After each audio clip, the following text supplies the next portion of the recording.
Hey Randy. So, Hey Randy. How's it going? what's going on, man?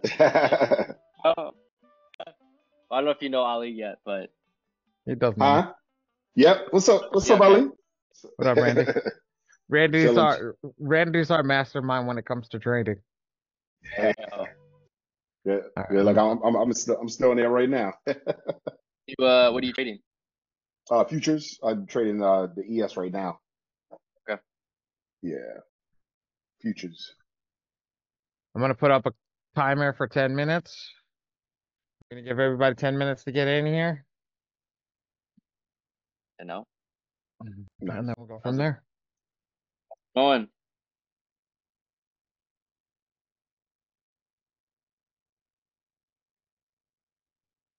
I'm gonna give everybody a moment to get in here.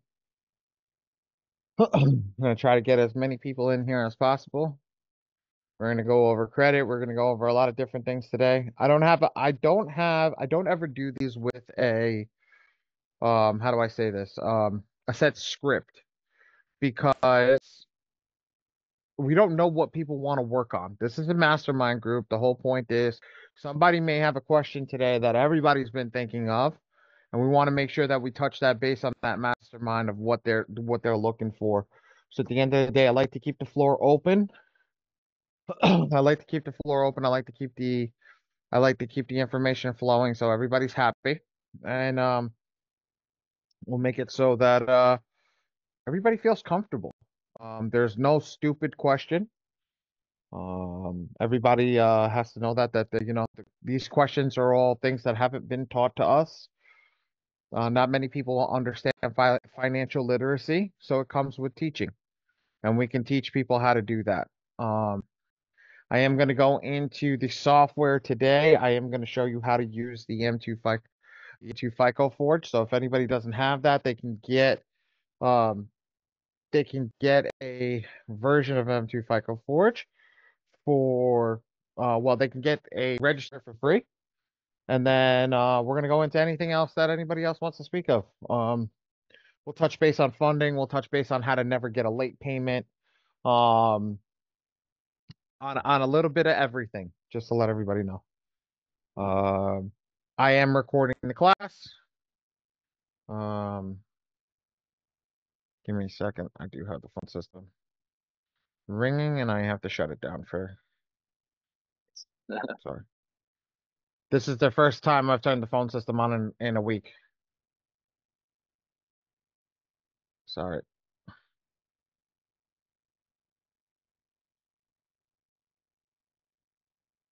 Um,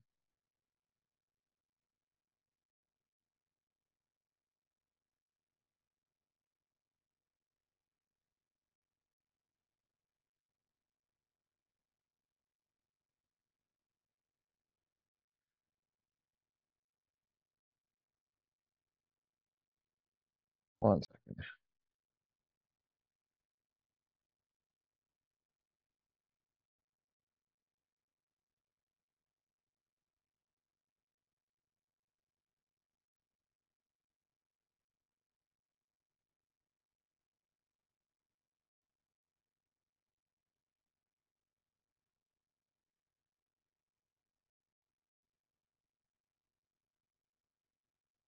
Um,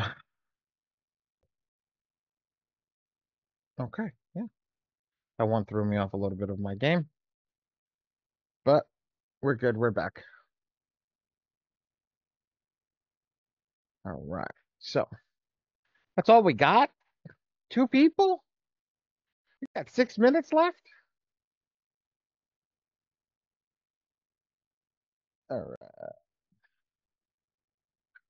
I don't mind it. I like small, quaint classes. It means everybody's questions will be answered properly from the beginning. You guys can come off mute. You guys don't have to stay on mute. Yeah, I'm gonna stay muted because my baby girl watching some I, Disney. I got you. I got you. But I'm just saying, you don't have to stay mute. Hmm. I just want to send this out. I know this lady wanted to join us as well. I'm going to give her a little special treatment and send it to her via text. Hmm.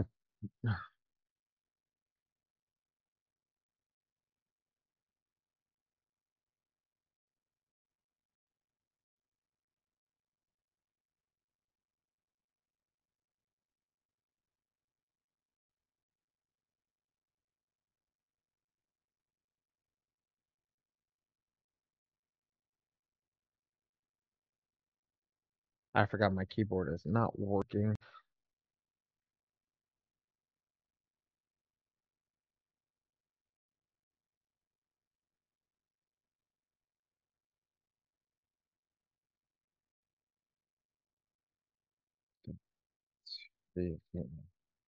Perfect. What's you're looking at, Micah? 4 minutes. 35. 4 minutes and 35 seconds. Wow. Not Got bad. no love today. Let's see.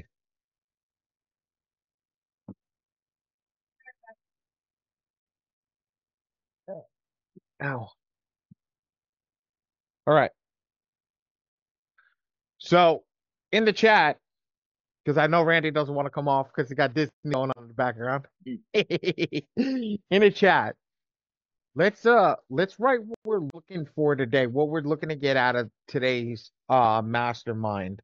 I really want to have an open conversation and start to give people what they're looking for.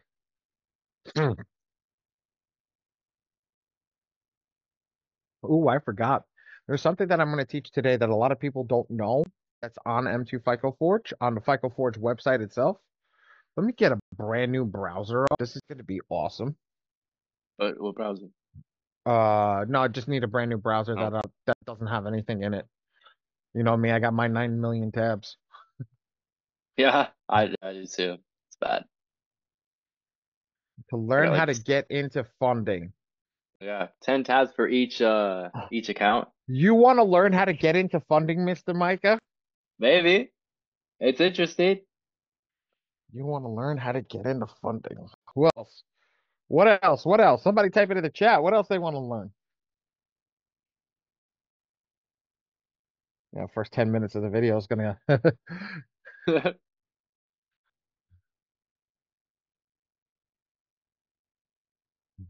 looking looking for when to start funding option. Oh, okay. That's a very easy question.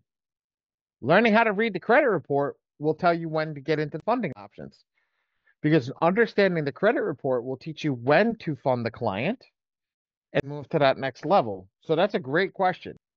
That's a great question. Let me ask you a follow-up, Randy.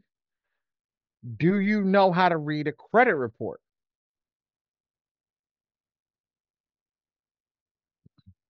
Yes, no. Okay, perfect. Okay. So you know what I hate here is I don't know how to pronounce this person's name, and I hate killing people's names, and I'm not going to try to pronounce that on the live web. So I'm going to go with C. Hey, C, any questions from you? We got to have fun, guys. We have to have fun. We have Oh. to have fun. Hey, I'm the same way, man.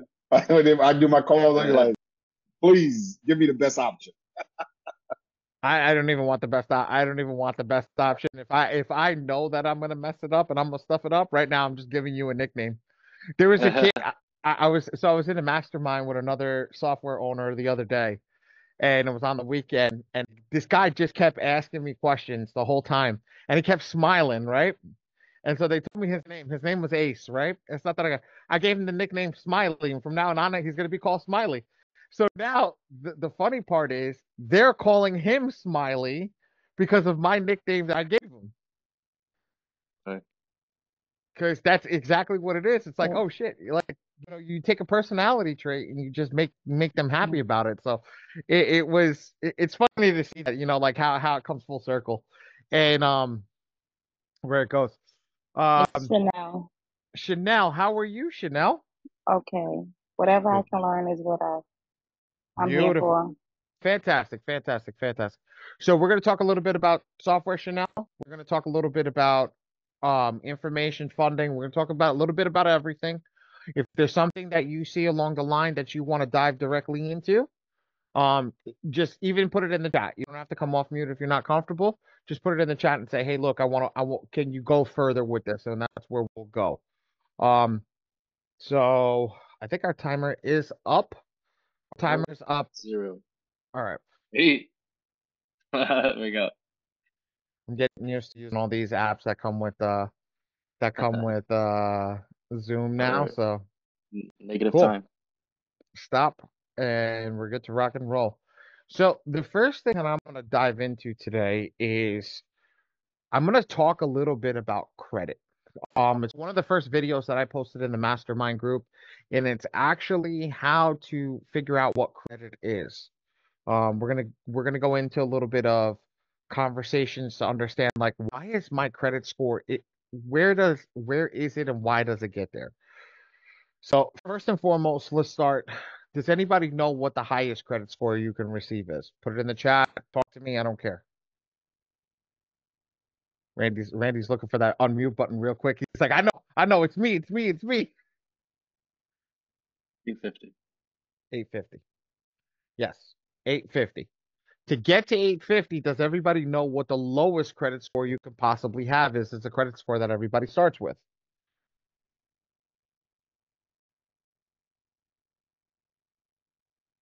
Oh, wow. Somebody's been watching my videos. I'm proud. Okay, great. So yes, 300. 300 is the lowest that you can have. So that gives us in between 550 points. That 550 points are then broken down in the credit bureaus based upon your history. And the history is based upon exactly what you do with your credit cards. Your credit cards, your installment loans, anything that you have. So knowing what the breakdown is, and I'm going to share my screen over here. I'm going to show a couple of the breakdowns because there's two different scoring models. One's called Vantage, and the other one is called FICO. Now, in the Vantage one, I showed everybody the other day, and I showed everybody the FICO model. But I want to get, I have it. Just bear with me. I want to get a proper Vantage model and show you guys the proper Vantage model and how the proper Vantage model works. And then FICO's the easiest. FICO's a very simple breakdown. FICO's 10, 15, 10, 30, 35. Knowing what that means, like, I just said that like, everybody knows what that means. But late payment, oh, here we go. FICO versus Vantage. Beautiful.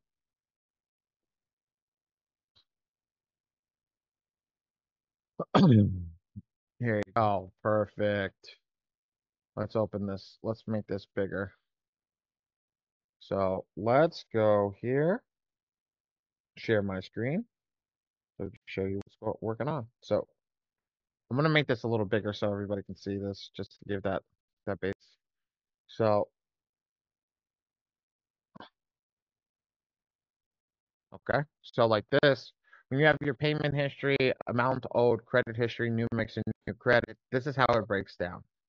Now, I'm gonna ask this, and it might be a little redundant. Does anybody know how many points inquiries equal on a FICO score?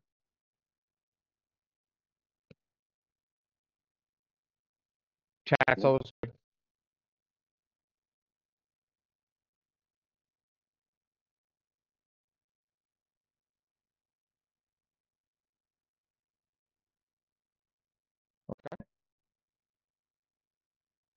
Where's my camera? Oh, here's my camera.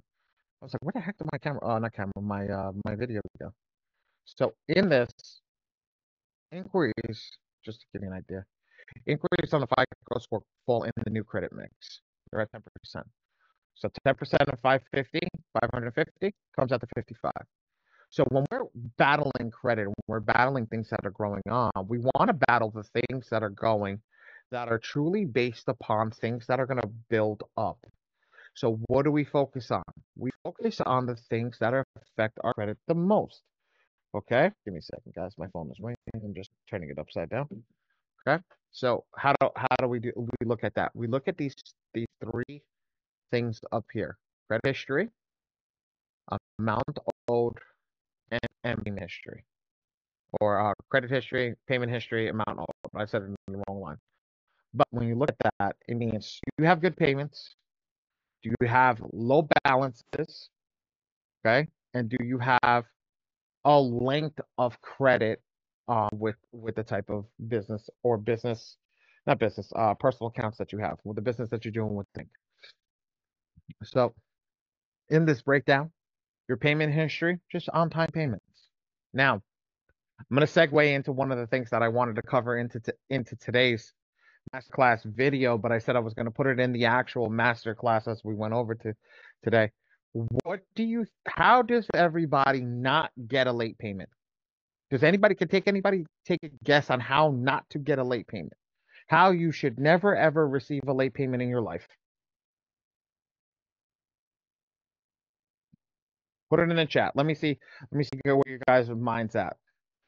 There, I'm gonna give a snarky answer and then I'm gonna give a good answer. Well, somebody took the good answer away. I don't know. Anybody got one? Pay on time. Okay, but that's pay on time. But what happens if you forget to get pay on time, Micah? You forget to pay on time? Yeah. You weren't following the advice. Pay on time. But that's literally life gets in the way, Yeah. my friend. Life Yeah, if gets you in have a the lot way. of cards, you forget about some of the accounts. But it's not even if you have a lot of cards, man. Life gets in the way. People don't realize that life gets in the way of things that sometimes the most simplest thing is the hardest thing to handle. So how do you never not get a late payment? So the first late payment that was said was auto pay. That's the first way. That is the absolute easiest way. You set auto pay for the minimum amount of money that you have, and whatever that minimum is, that's what you use. So I always like to do a minimum plus one. Anybody know minimum plus one? Why? Want to take a guess at it? Throw a hand up. Give me something if you want to take a guess at it. If not, I'll answer it. So at the end of the day, the minimum plus one, the reason why we want to do minimum plus one is that you don't want to show the bank you're hurting. So how do you not show the bank that you're hurting? If you're paying the minimum payment, it means that you're hurting. But if you do the minimum plus $1, their algorithm sees that you're paying one extra dollar more, which means you're not in financial straits. I don't ask me how that works, but it's an old tactic and it works. It's a very, very old tactic and it works. So the snarky answer that I was saying before, the snarky answer is don't run up your credit cards. That's the snarky answer is don't use your credit cards. But the reason, that's not viable for some people. So always minimum plus one is the best thing to do. And auto pay. You could set those in there in those um custom facets if you want to pay a custom amount. It will always say that. I have all my cards set to auto pay. I pay them way before time. It's the best way to do is to pay your cards as quickly as possible. So here's the thing. Good spending habits are my credit card, my paycheck is $1,000. I'm only allowed to spend $1,000 on my credit card. You take the money out of the bank and put it into the credit card. Why? You're earning points here. Okay. So this is the better thing to send instead of the debit card because the debit card doesn't give you anything. You get cash back, you get points, you get whatever you want to use with the credit card. So the better thing to use is to use your credit card, and that's how you don't get in trouble. You say, okay, I have 1,000, I spend 1,000. But a lot of people don't have that ability, but this is how you do it. You spend 1,000. Now you keep your utilizations as low as possibly can be. And now you never lose your footing with the credit card company and they see that you're a very good spender, they're going to keep raising the trap. So they want to keep you in a bad situation. So what do when they keep raising the trap? They keep raising your credit limit, that credit limit higher and higher and higher and higher. And if you're spending what you're making, you're never going to get caught in the trap. So they can keep raising and you'll be like, okay, keep raising my card. It's not an issue because they're going to keep raising and you're going to keep spending the same amount. And before you know it, you're going to have a credit card limit with $200,000, $300,000, $400,000 on it because that's what they want. FYI, there's not many people with those limits out there because they get caught in the trap because they don't know how to utilize their credit right from the beginning. So what happens is they get caught in the trap, and when they get caught in the trap, then they get collections, they get charge-offs, they get things that end them back up in the credit doghouse, as I like to say. So we're going to in the sense of keep going back over here. I just went with the late payment thing, but we're gonna keep working over here in the sense of everything that's going on is, now what's the next thing? Your amount owed. Well, again, trap. They want you, if you keep utilizing what you're spending, what you have coming in, you'll never get an amount owed because they'll keep raising the limit automatically and your amount will stay down of your not amount owed, your utilization will stay down and your amount owed can keep not amount owed, your credit limit can keep going up. People have 50, 60, $70,000 credit cards, personal cards. I'm not talking business, personal cards that they'll never get hurt. Okay.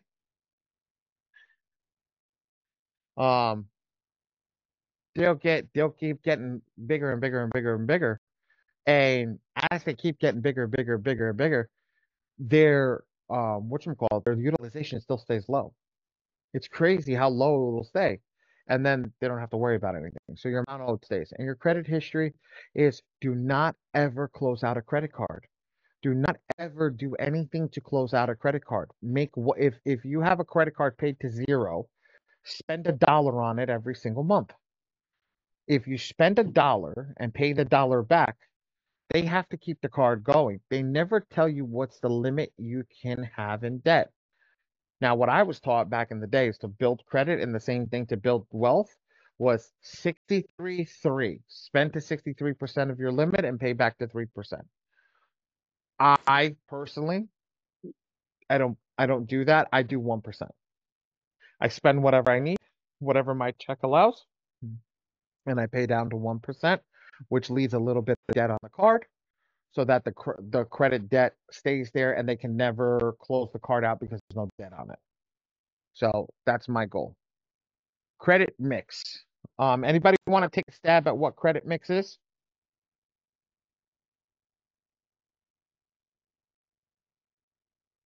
Anybody want to take a stab at credit mix?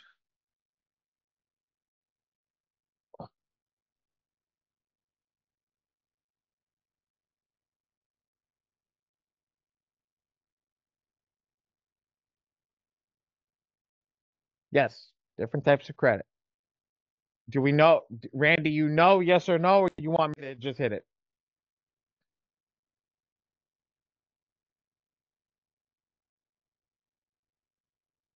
My stab. Go for it.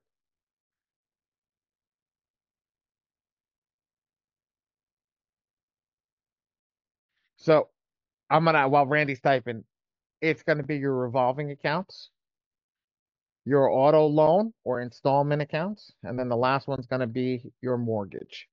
So you need all three of those. Well, you can't get the mortgage without having the other two built. It's crazy how this works. So they know that if you can get the mortgage, you literally have the other two that are perfect. So your revolving gets you the ability to get an installment loan. The installment loan gets you ability to get your mortgage. Your mortgage literally unlocks every superpower that you have in the bank at that point to get whatever you need.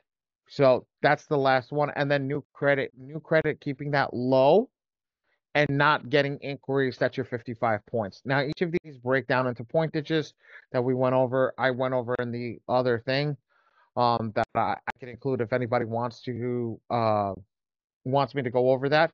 But points over here, you can figure out what your point is and where your most points are. Right here, here's the most points. These three items in this round are where the most points are. This is where your credit repair happens. Now, I'm going to ask a question to anybody. If you have a bad account and you remove that bad account off your credit, does your credit go up or down?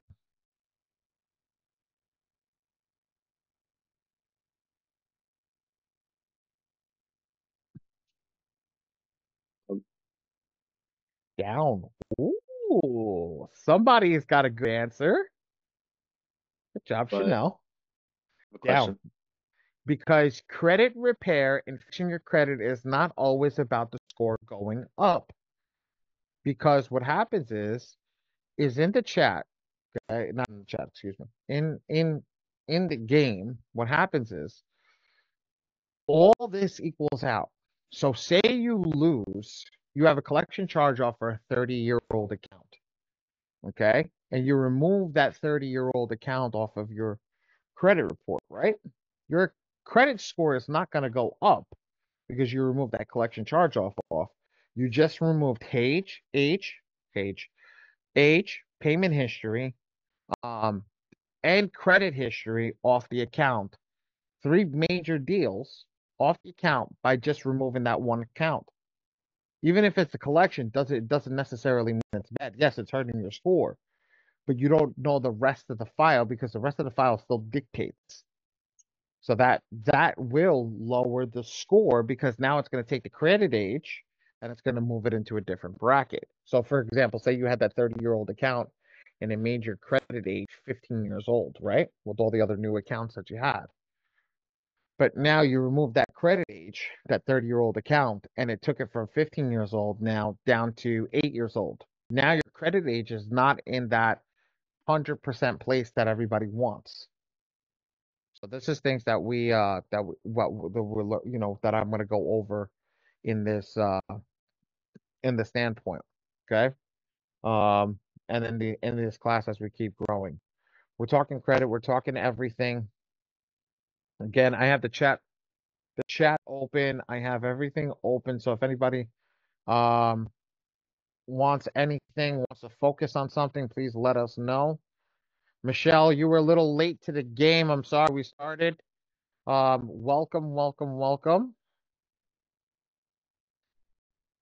Thank you, Randy. Thank you so much. I just made the chat bigger. Okay, perfect. So this is some of the information that we're going over. So this is the FICO score, the difference between FICO and Vantage. Now, this is our basics of understanding credit. A lot of people don't understand this. A lot of people don't get how this works. A lot of people don't know how it changes to go into some of the stuff over here when you don't really even know what this does. What's the difference between a Vantage score and a FICO score? Well, here's the difference. Now that you know what the difference is, now you know that it's a different type of scoring model. One's simplified, one's not. Okay? When they give you your Vantage score, and for example, you see your Vantage score is whatchamacallit. Your Vantage score is higher, right, than your FICO score, it's because they put more weight on age, type of credit, credit utilization, and balance than all the other stuff. Can you hear me now?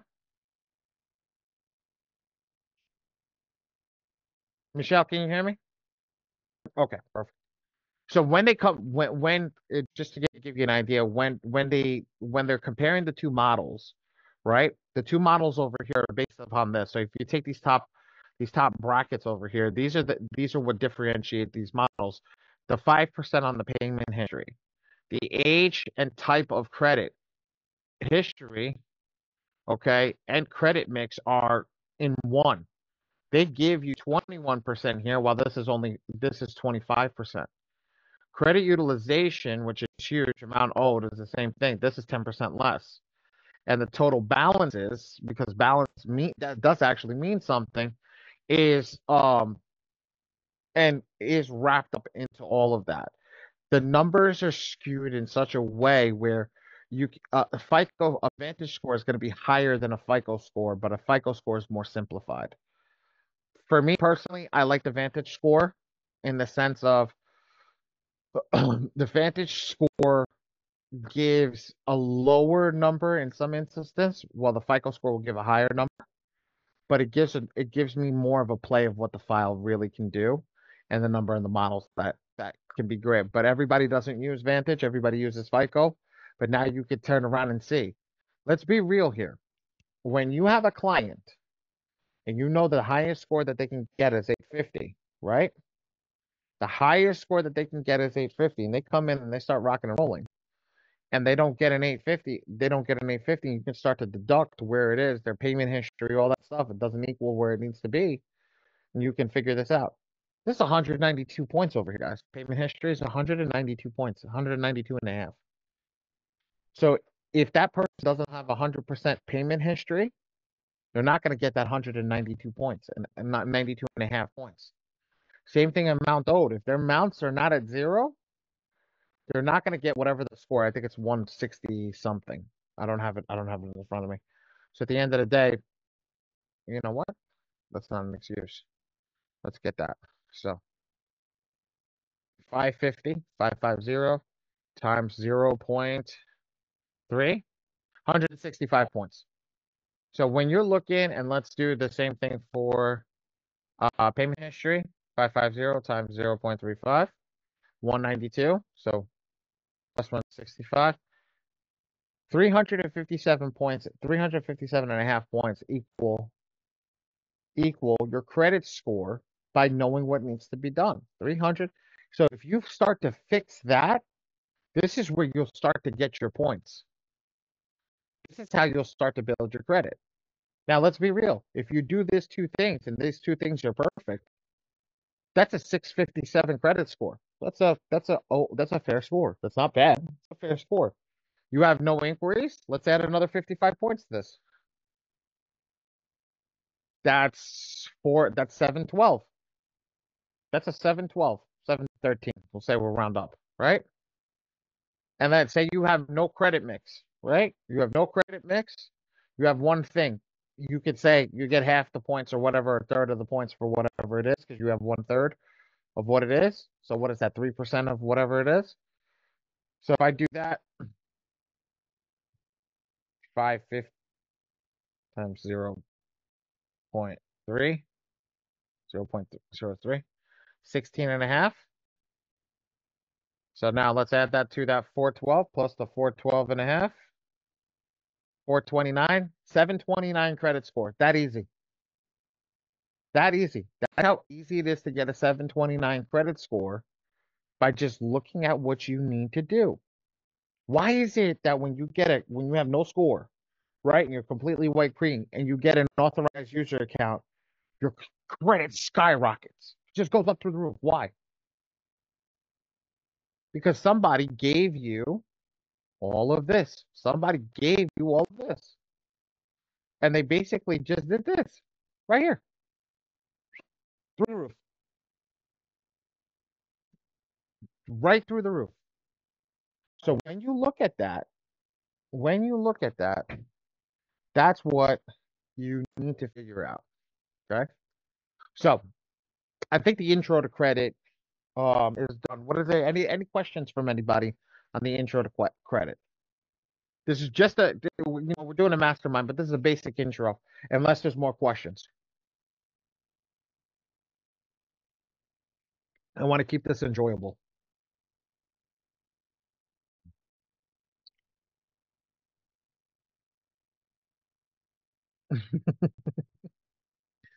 Randy, you're not even supposed to be in this mastermind. You know that. You ain't even a part of the group.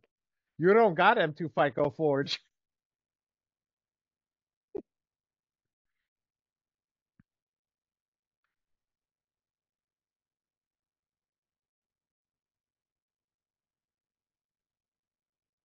Okay.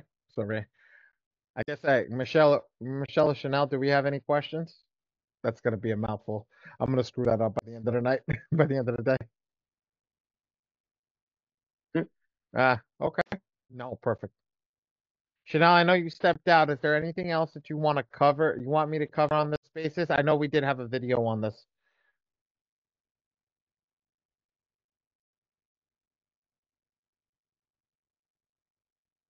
I'm not happy with the other one. That's normally what happens, sir.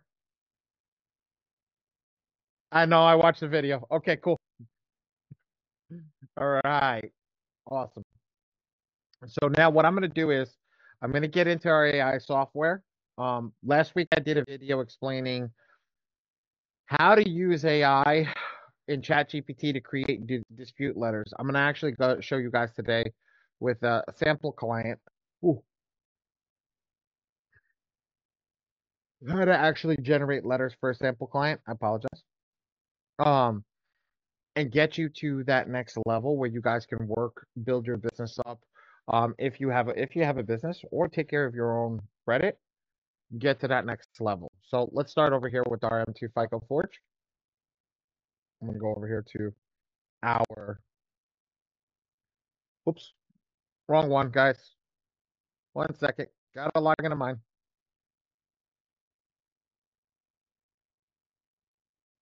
Here we go. So I want to give you, this is our homepage so everybody can see this. In our homepage, we're just gonna go over the basics over here. There is a huge community in the sense that everybody can join, but we also have our community that everybody's in the Telegram group that has access directly to me. If you need any help or any consultations or anything that you want to talk to, we do have that. The rest of the stuff is based upon the community and the gray label.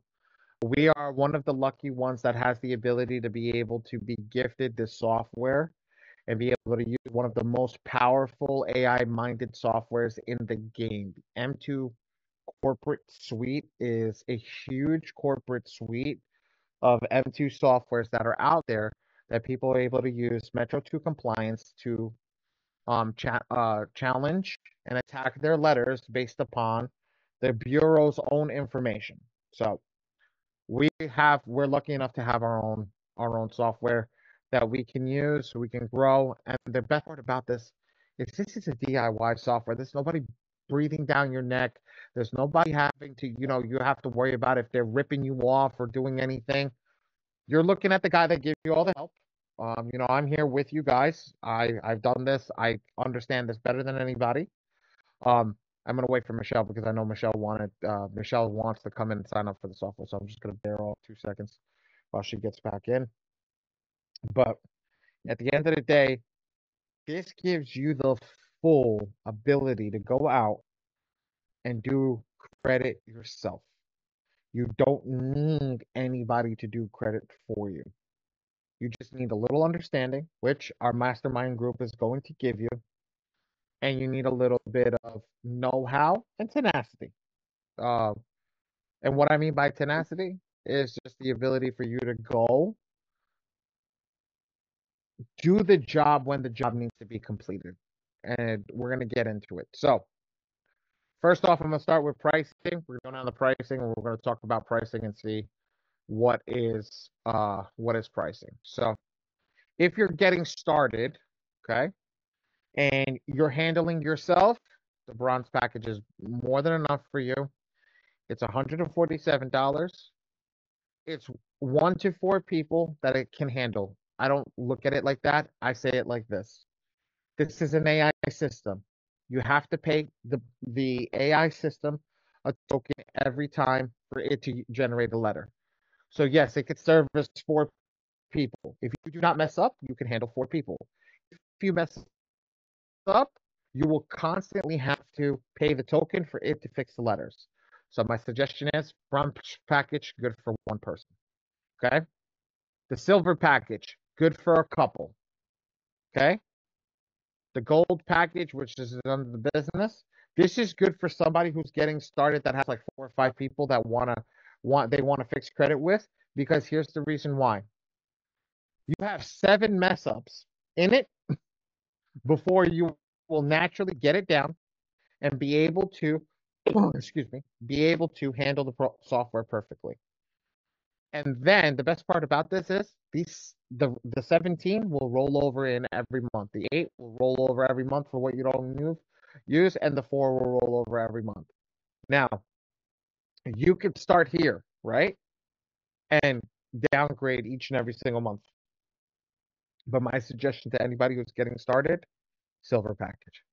Don't start in bronze. Don't start in gold. Start in the silver package. Why? Let's do a quick breakdown over here. 147, okay, divided by 4. That's $36 a token. Let's make 37.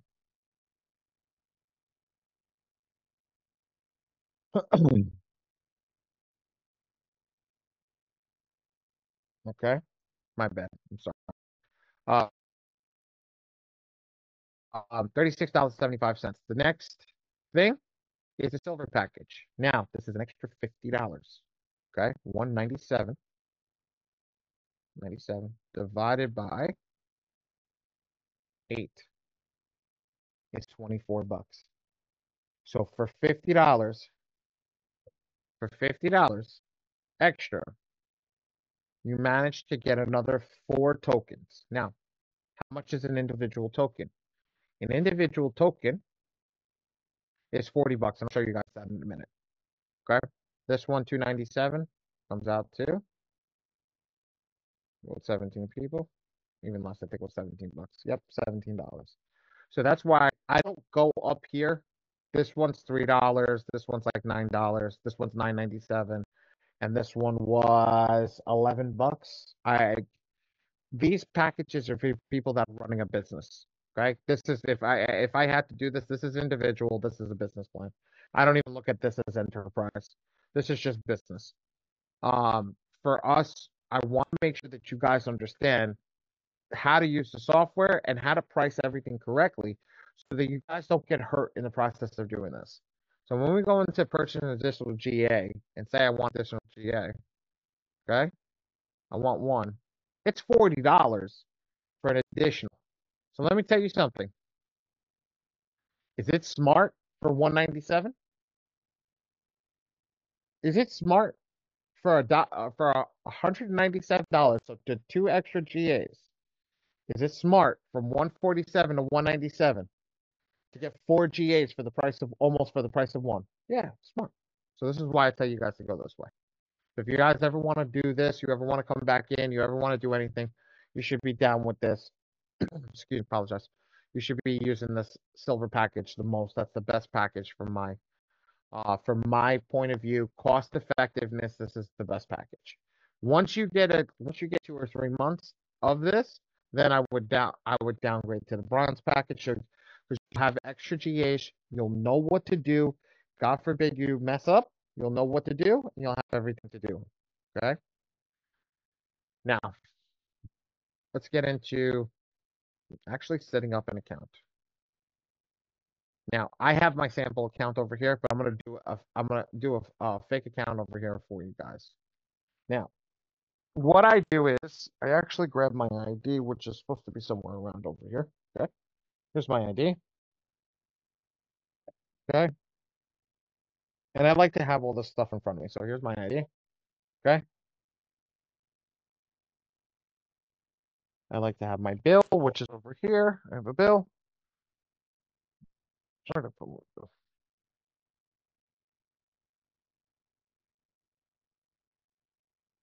Here's a bill. And my social security card, which is on the other side of the room. I'm not getting that. But just to give you guys an idea. When I fill everything out, I have all the documents in front of me. So here's my ID or the client's documents. Here's the bill. And I'm ready to rock and roll with this information. And how does that work? So I know when I have the ID is going to fill out these first 3 boxes, 1, 2, and 3. I saw something really cool the other day. So I'm just letting you guys know. Somebody that I was working with, instead of putting the first name and last name in the first name and last name box, they did the first name and last name and first name box, which was actually kind of cool. He said it's easier to search. So I'm just going to do the same thing over here, just to give you guys an idea. I'm going to put my first and last name in the box over here, and that could be that. Now, if you want to follow it, I'll say first and my middle initial, okay, and then last name to follow. Now, why did I do middle initial? Because on some documents I do have a middle initial, and actually one of my credit reports I have a middle initial. I don't have a middle name. So at the end of the day, if I want to remove that, I remove it very simply.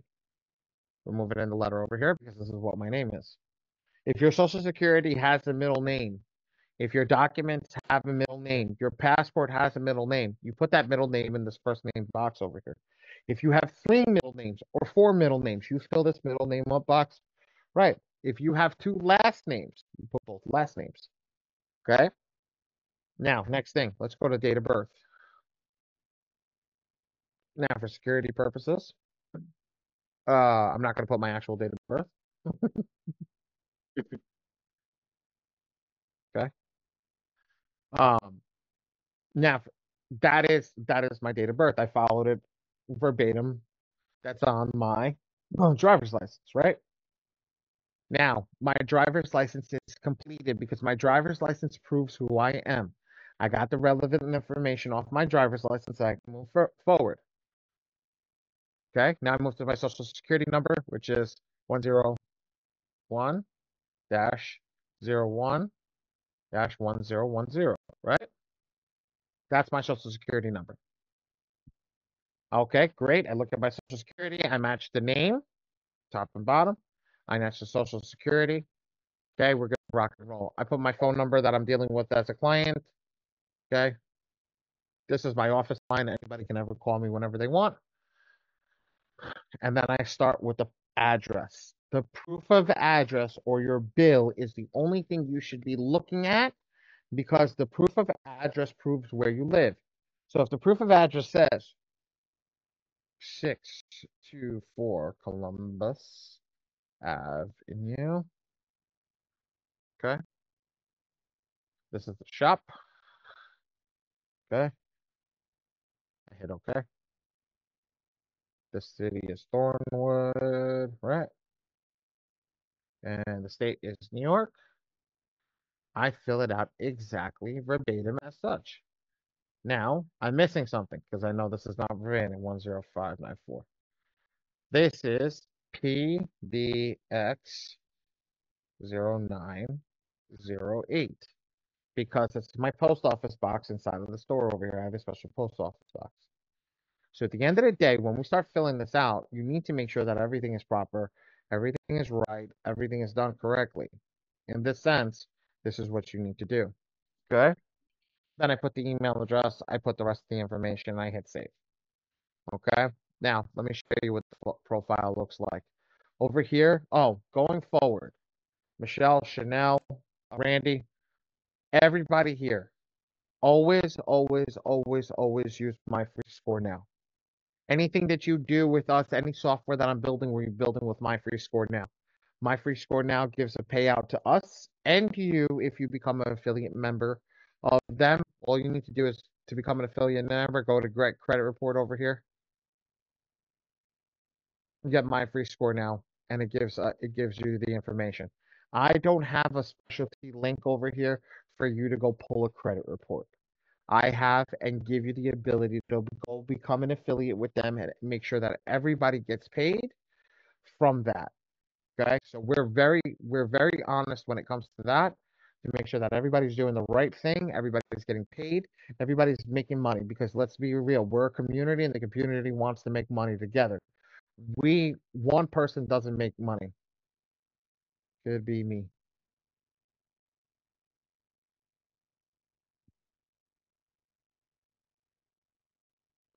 Oh, Michelle, can you hear me?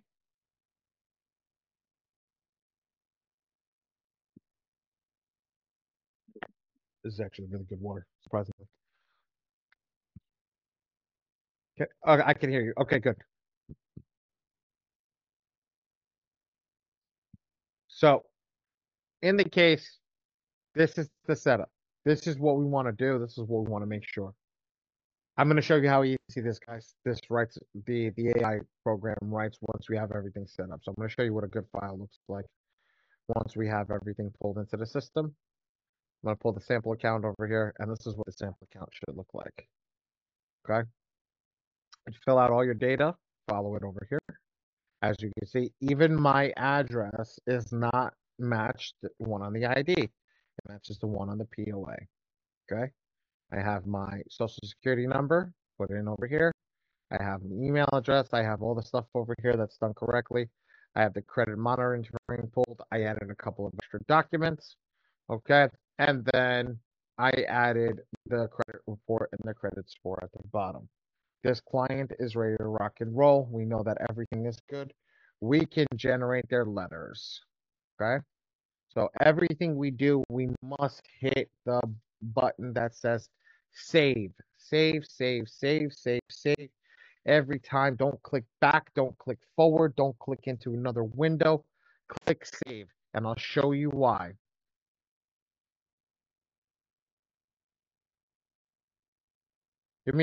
Somebody do me a thing over here.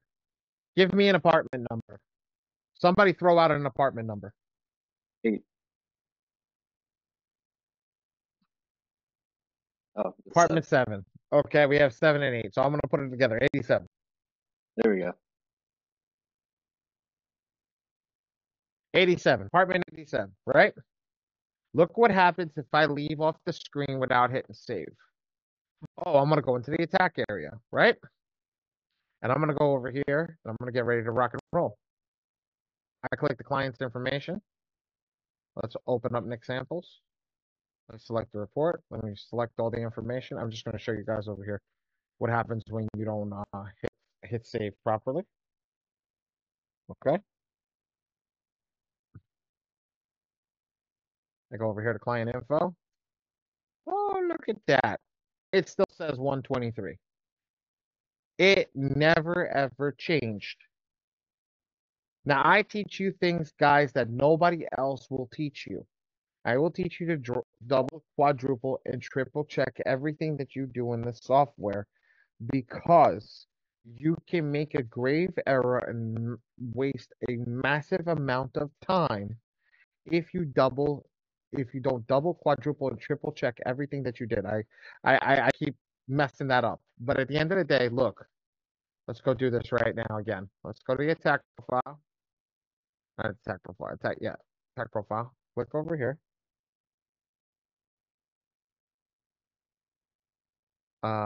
Let's go back over here. Let's see. Still says 123. But now if I go 87, right? I hit save at the bottom. Come back. Go back in examples. Come back over here. Boom. 87 save. Now I can do the same thing like I showed you guys. Onto the attack area. Pull the attack profile. Do the same thing. Let's run this and then hit next. And watch.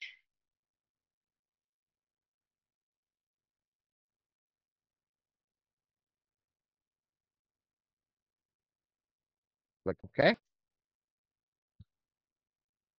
Click File. 87 now. So now that we know exactly what needs to be done, that's what we do. We always make sure we hit save. So now let's go back into the attack profile and actually get rid of that because that's not his address. Let's actually make sure that his address is correct, which we need to remove apartment. That was for purposes of teaching my team how to spot a file that's incorrect. So you guys are also learning what the review process is that the credit bureaus go over. So that was one major piece. Let's go into the attack area. Let's select Nick's name. Let's select the Epic Pro report because that's the one that we need. This pulls directly into our software. And then let's select the most aggressive attack. So look, all these attacks are aggressive. This one is just the most aggressive. So at the end of the day, it goes into, like, let's think about it. Like, if you think about Hmm. Man, this is a good one over here. I would say think about dogs, right? Think about dogs. Blast furnace is like your big, meaty, Cane Corso or like Rottweiler type of dog, like just strong, beefy, ready to mess somebody up. While each of these are in its own way a strong dog, but they're not as strong as the Rottie or the Cane Corso. They're gonna somebody rip somebody head off or somebody over here, or the Tibetan Mastiff or whatever you want to think. Like if you think of dogs like that, you want to think big dog, scary things like that. Like like when you walk past, oh damn, that dog scared the crap out of me. Like we want that. That's what you want. You want to see that. So we start over here with the most aggressive one, which is the MPEP or the MPEP, MPEPs, and then it goes down to the MPEC, and then the PSCA, the SECA, the PNOM, and then Talcoms. So at the end of the day, all these, you just follow it down the road. So we're going to start over here at the top. I'm going to start attack one. Now, attack one is for the first 30 days. If you don't send out a letter and you're still in the first 30 days, you just rinse and repeat for the first 30 days. I'm going to take another swig of water. Give me 1 second.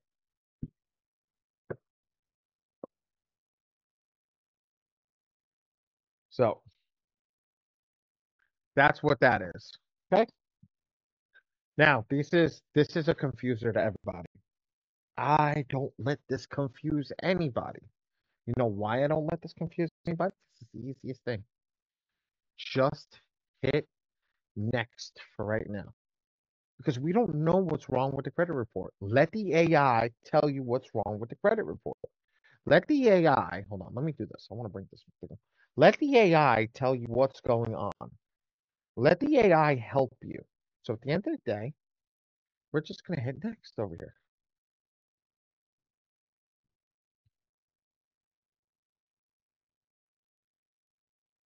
Click OK. Now, where's my Sharpie?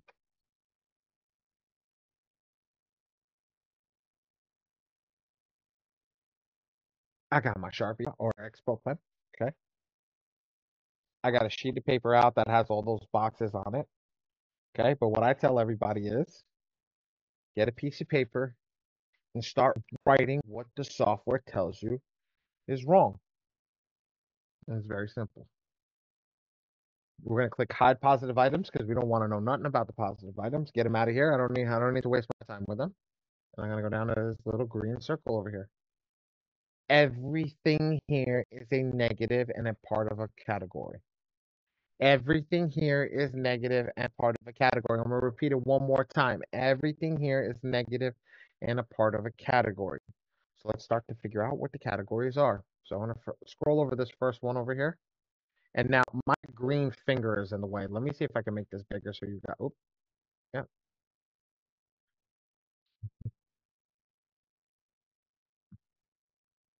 Can you see it? Can you guys see that now? You see my green finger? Is that good? Can everybody see that? Perfect. Okay. So when we scroll over this purple one, it gives us what it is. It says CB, go to personal info. So I go and I write, the AI is telling us there's issues with the personal information. So we're going to check that off on our boxes, or we're going to write it down. PI, personal information, right? We're going to go to the next color. What's the next color? Next color is yellow. That's another category. It changed colors. It's not purple again. So it's another category. So what is that? That's a public record. On my sheet, I'm just going to check it off. You guys are going to write it down. Next one I'm going to do is number 3. It's bad inquiries. Okay. That brown is different. That brown stretches across all this over here. So I'm assuming that anything that's in this ugly brown color, right, is going to be bad inquiries, right? Yep. I think, yes. So, yep. Perfect. So that's bad inquiries. So we got that all squared away. Now we get to the fun. And everybody, what do you mean fun?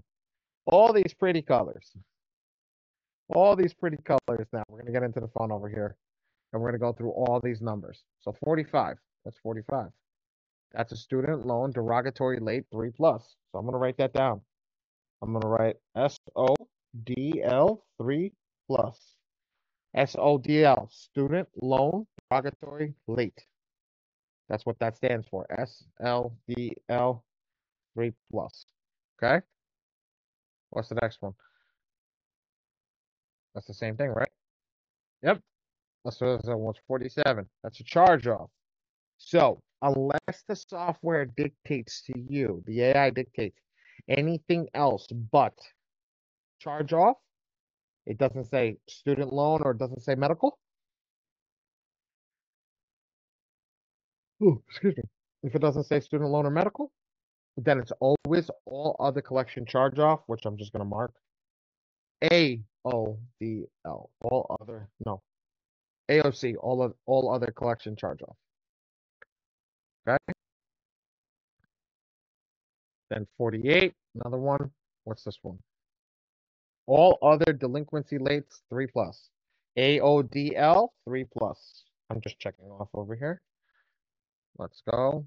This blue is the same thing. This blue is the same thing. Let's go over here. AODL 1-2. Check that off. Perfect. Then we have the student loans again. Charge offs. Perfect. And then AODL 3 plus. Delinquency late 1-2. Charge off. And charge off. So all of this is done. We have our, well, I have my check marks done. You guys should have your writings, right? So at the end of the day, we have our check marks, we have our writings. We know what the AI is looking for. So I want this in the chat. How aggressive are we going? Do we want to go software aggressive, which is aggressive? Do we want to go credit bureau aggressive? Do we want to go crazy aggressive? So software is going to be, write the word software if you want to go software aggressive. Bureau if we want to go bureau aggressive. Let's write crazy if we want to go crazy aggressive. And let's write Ollie if we want to go crazy, meaning worse than me. Like, you know, psychotic Arab aggressive.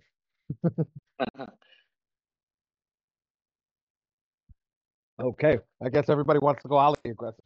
So, teach everybody about the Ollie aggressive. The Ollie aggressive is crazy, okay? And why is it crazy? Because when we turn on the AI, so we're going to come back to the work to execute, which is that black furnace. We're going to turn it off. We're going to reset the system. We're going to tell the AI we're redoing this report. We're going to come over here. We're going to select everything that's here. We're going to go over here. We're going to select personal information. We're going to select inquiries. Okay. We're going to select that public record. We're going to select all others, all others. And then we're going to look for that student loan 3 plus, and we're done. That's it. That's how we select the AI. But I have a question here. See if anybody was paying attention before. How many points does inquiries equal?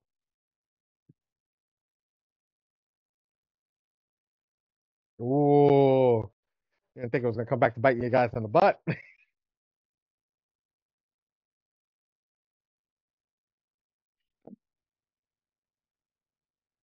10. But how many points does it equal? Not what the percentage is. Oh, Randy, wrong. It's 10. Mike, I said it right. 55. 55. Attaboy. Okay. So if it's 55 points, do you think when we're going super crazy, absolutely abomination aggressive, do we want to go after 55 points or do we want to go after 412 and just focus only on the 412? Only want to focus on 412. Mike, I appreciate that.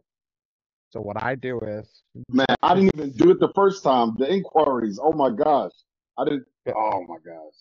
So what happens is we shut the inquiries off. We shut personal information off. Why?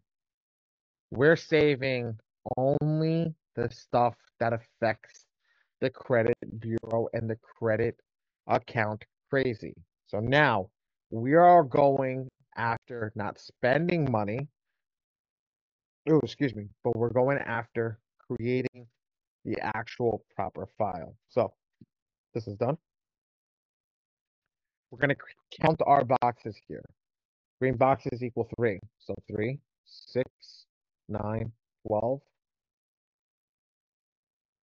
15. I was like, hold on, why am I blanking out right now? 15. Now, if we had any of the blue boxes equaled, it just totals to 6.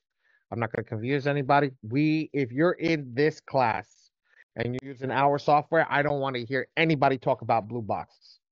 Blue boxes are a sham, and it's not even a sham. It's just you're looking to just send out letters. We don't want to waste people's time, and we don't want to waste our time. We like money. And to make money, you need to send it out in green. Okay? So now, let's get the aggressive boxes and everything turned on. So first off, these count to 15. We're going to put 15 in this box over here.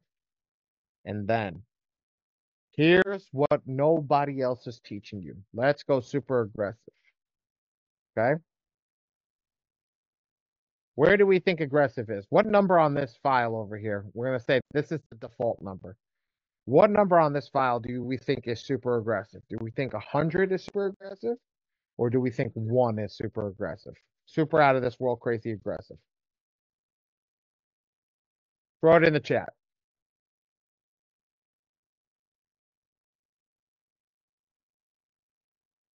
I like this. This is fun. This is getting fun for me.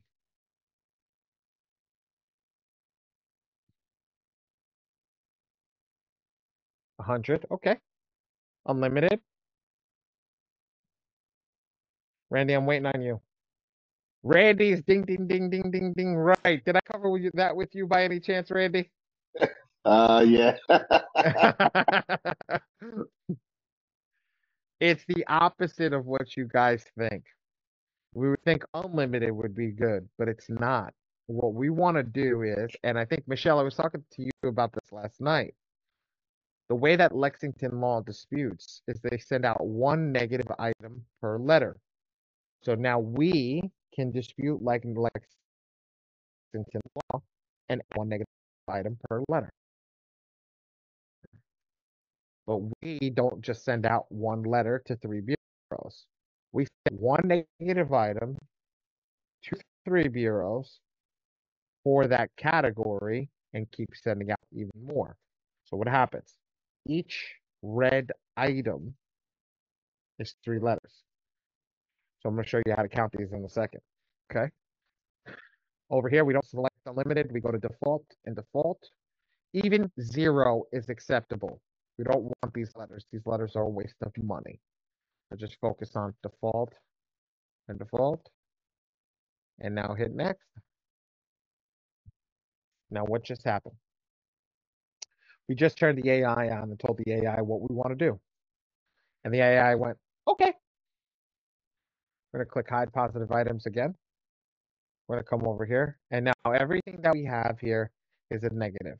Now, we selected 1 over there. Because we selected 1, each individual one of these colors is going to have 1. So one letter. So 1, 2, 3, 4, 5, 6, 7, 8, 9, 10, 11, 12, 13, 14, 15, 16, 17, 18, 19. 19 times 3. Somebody do 19 times 3. I'll make life easier for you. We'll round it up to 20. 60 letters. It's close to 60 letters. Right or wrong? I do my math correctly, everybody? 19 times 3 is what? It'll be 57, I think, if I did my math correctly. Yep, 57. So I made math easy for everybody. It's less than 57. So because we did that, it's 60 letters, right? 60 letters is what's going to go out, and that's super most aggressive. This software does not play games. And that 1 token that we spend on it will generate 57 letters like it's nothing. You don't have to worry about that. But we didn't include inquiries and we didn't include personal information. But here's the thing, we do have a flashing color over here, which is a public record, which we need to get some data for. Damn, man, I need to get coffee. So here's what happens when we select. Oh, in this case, the number 1, which is the public record. It's normally number 2. What I do is we have to get this prepared for it to go to the bureau. So the first thing we're going to do is we're going to hit data furnisher template letter for blast furnace. We're going to select the data furnisher over here, which is going to be the USBK Court of Orlando. Well, Ollie, how do you know if that's the right one? Experian all this most information, so I always go with the one on Experian. There's only one way to verify it, and it's usually to ask the person that went through there, which is either your client or yourself. And if they turn around and say, "Hey, yeah, like that was the one," then yeah. But I go with the one that I know, and I know Experian gives the most data over here. So let's find USBK. See, as we said, we have another one over here. This is BK Middle Florida, but we know that Orlando is here. Here we go. Orlando. Now, you do not do this process for any other file but the BK court. So let's scroll down and hit this BK. It's Innovis. It's LexisNexis RDM. Factor Trust 390. CoreLogic. LexisNexis over here. CoreLogic. Fire Service. Advanced Resolution LCI. FYI, don't worry about this. I will give you a list of these. It's in our Google Drive for anybody that signs up and becomes a part of the software. It's in our Google Drive to get this done. Once this is done, guys, you're done. You go over here, you click include all 3 bureaus, you select your printing and mailing service, then you send it out. Now, let's go over the printing and mailing service real quick here. Now, the funny part is Randy is not a member of M2 FICO Forge, so he was never exposed to a discount from FICO Forge or anything. But Randy has used me as a printer. Randy, would you go with anybody else? I'm putting you on the spot. Heck no, dude. Why? Why? Well, the benefit was the cost to send out so much, on my personal tax, and it was cost effective too, And I didn't even know you was giving out a discount, but now I know. So make sure you send me. Well, it's only FICO Forge members. I know. That's what I was saying. I didn't know you was even giving that out. So even without it, it was dope. So.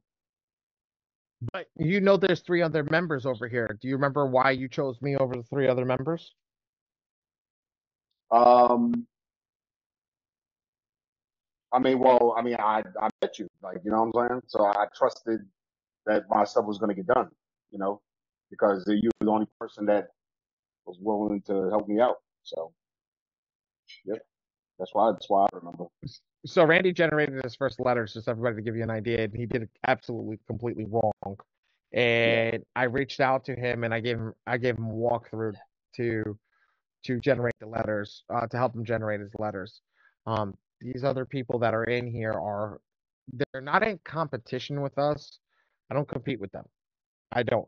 Some of these guys are cheaper. They don't provide value. At the end of the day, they just provide you printing, and that's about it. I'm here to provide value. So at the end of the day, we provide value, make sure that you guys are good. We make sure you guys have access to the software, know how to use it, know how to generate the letters correctly, know also the difference between the attacks and why it gets more aggressive, how it gets more aggressive. But if you guys are doing it my way, we went absolutely crazy bonkers today, you are the most aggressive. The system is not, looking at that in the way that other people are. I am. I look at the system better than anybody else. So yes, the printing company says my name, but it's not owned by me. There's a lady who used to be able to see walking back and forth behind me now. There's no more. It's my wife. It's owned by my wife, and I'm actually in the back of her store. So it's her. That's her business. That's her baby. She does all the printing, the folding, and the mailing. She handles all of it, and she handles all of that from the front of the store. So we take a lot of pride in this. It's a family-run business, so we do that. So that's why I always make sure that it says when you're coming over here and you're selecting one of our people, I only suggest that you select us. Now, I suggest if you cannot mail it with us and we are too expensive, to mail it out yourself. I will not help you if you go through the other brands. Why? There is nothing I can do for you. They are other people, okay? And if they don't do the job and they don't do it, the only thing that's coming after when you tell me that is I told you so. That's all that's coming out after. And it's not no arrogance, no anything, because we know what we do. And I would prefer you do it yourself than go to another person. And that's 110%. I don't care if you don't come to me, but I want you to know that the job is being done properly. I cannot vouch for those people because I know that their people are leaving and coming to us because they can't trust them. So I don't want to be put in that predicament where I'm going to have to say that. I want you guys to understand that I'm completely 110% transparent. I'm completely 100. Yes, I am more money, and I know that some people can't afford that, and that's okay. I'm all right with that. But at the end of the day, I want you guys to feel comfortable enough to say, well, if I can't go with the boss man, I'm gonna do it myself until I can afford to go with the boss man, because that's the whole point of it, and to build up and to go into that next level. So we selected that. Everybody gets a discount code that's in FICO Forge. It's M2 FICO Forge. So all you got to put, that's your discount code. You click continue again, and then you click generate the letters. Now, I've already generated these letters. I'm going to get you guys to show you how to generate the letters. But there's things that I want to do before we generate the letters. Let's double check to make sure our images are in these files, and let's double check to make sure our address is okay. So I go over here, I click client info, I check the name, I check the address, make sure everything's here, everything's good. Great. I move off over here and I scroll down to the last number, which is 40. See my mouse, my green mouse? I scroll down in this little area over here, and then I look to make sure all the information is here and everything's at JPEG. JPEG. Now, when we're uploading the IDs, first name, last name, ID. First name, last name, SSC. First name, last name, POA. Because when I come to this piece over here, and I upload something, it says photo identification, and it says Nick sample ID. I know that that's the ID. When I say the SSN and I go over here, Nick sample SSC, social security card, I know this is social security number. And then Nick sample POA, that's proof of address. I know that's the address proof. I know everything matches perfectly. I click the word top. I hit generate the letter. I get this information. It says Pam's provider, which printing and mailing service. It's selected. I confirm and proceed, and now I generate the letter. Now, what does a letter look like? Let's download one right now. Let's show you. I'm going to actually download one for Nick samples. So now this is the staging area. This is all the letters that have been generated in the software. If I click Nick's name and I come over here and I hit blast furnace, it's going to download that letter for me. Why did I click Nick's name? I clicked Nick's name because it brings us to this client historical attack area where we could do a lot of stuff in here. First and foremost, the biggest thing is be able to send to Pam's if we need to and download the letters. But we know everything that's going on with the client. We know how many items attacked, how many files were created. We know everything. Now, once it's done downloading this letter, which should be any second now, boom. I go in and I see all the stuff that's here. These are all the letters that we created with that attack. And it created 61 letters, AI letters. And it did that in a matter of, I think it was like 36 seconds when I ran it. Okay, it was like 36 seconds. I can click this. I did the public records. I did everything. This has got the LexisNexis, all that other stuff that I explained. Okay, it's got your inquiries. This one did have inquiries. It's got your late payments. It's got your collection charge-offs. It's got all the other late payments. So if I click over here, this is what it looks like. This is your letter. This is all that data that I told you about, right? All this is all that data. Here's your credit report. Scroll down. There's your credit report. Here's your ID. And here's all the pictures. You remember I had all those pictures uploaded, guys? These are all the pictures added to the file. No problem, right? This is not bad, right? So that's everything that we did. This is done. Your file's ready to go out. Now, printing and mailing service, if you select us, you'll get a text message about 10 minutes after a letter's generated. You're going to get a mail order form to fill out. You're going to tell them how you want it. And then once you fill out your mail order form, they will apologize. They will get everything set up for you. Once they get everything set up for you, should be ready to rock and roll. Okay? Done. This is completed. Everything is done now. Everything is absolutely done. You finished the software. You've now sent out your letters. Everything is done. Now, I want to open up the floor. I want to pause for a second because I'm getting really parched. And I want to ask and open up the floor for questions. And then we're going to go into some other stuff on credit.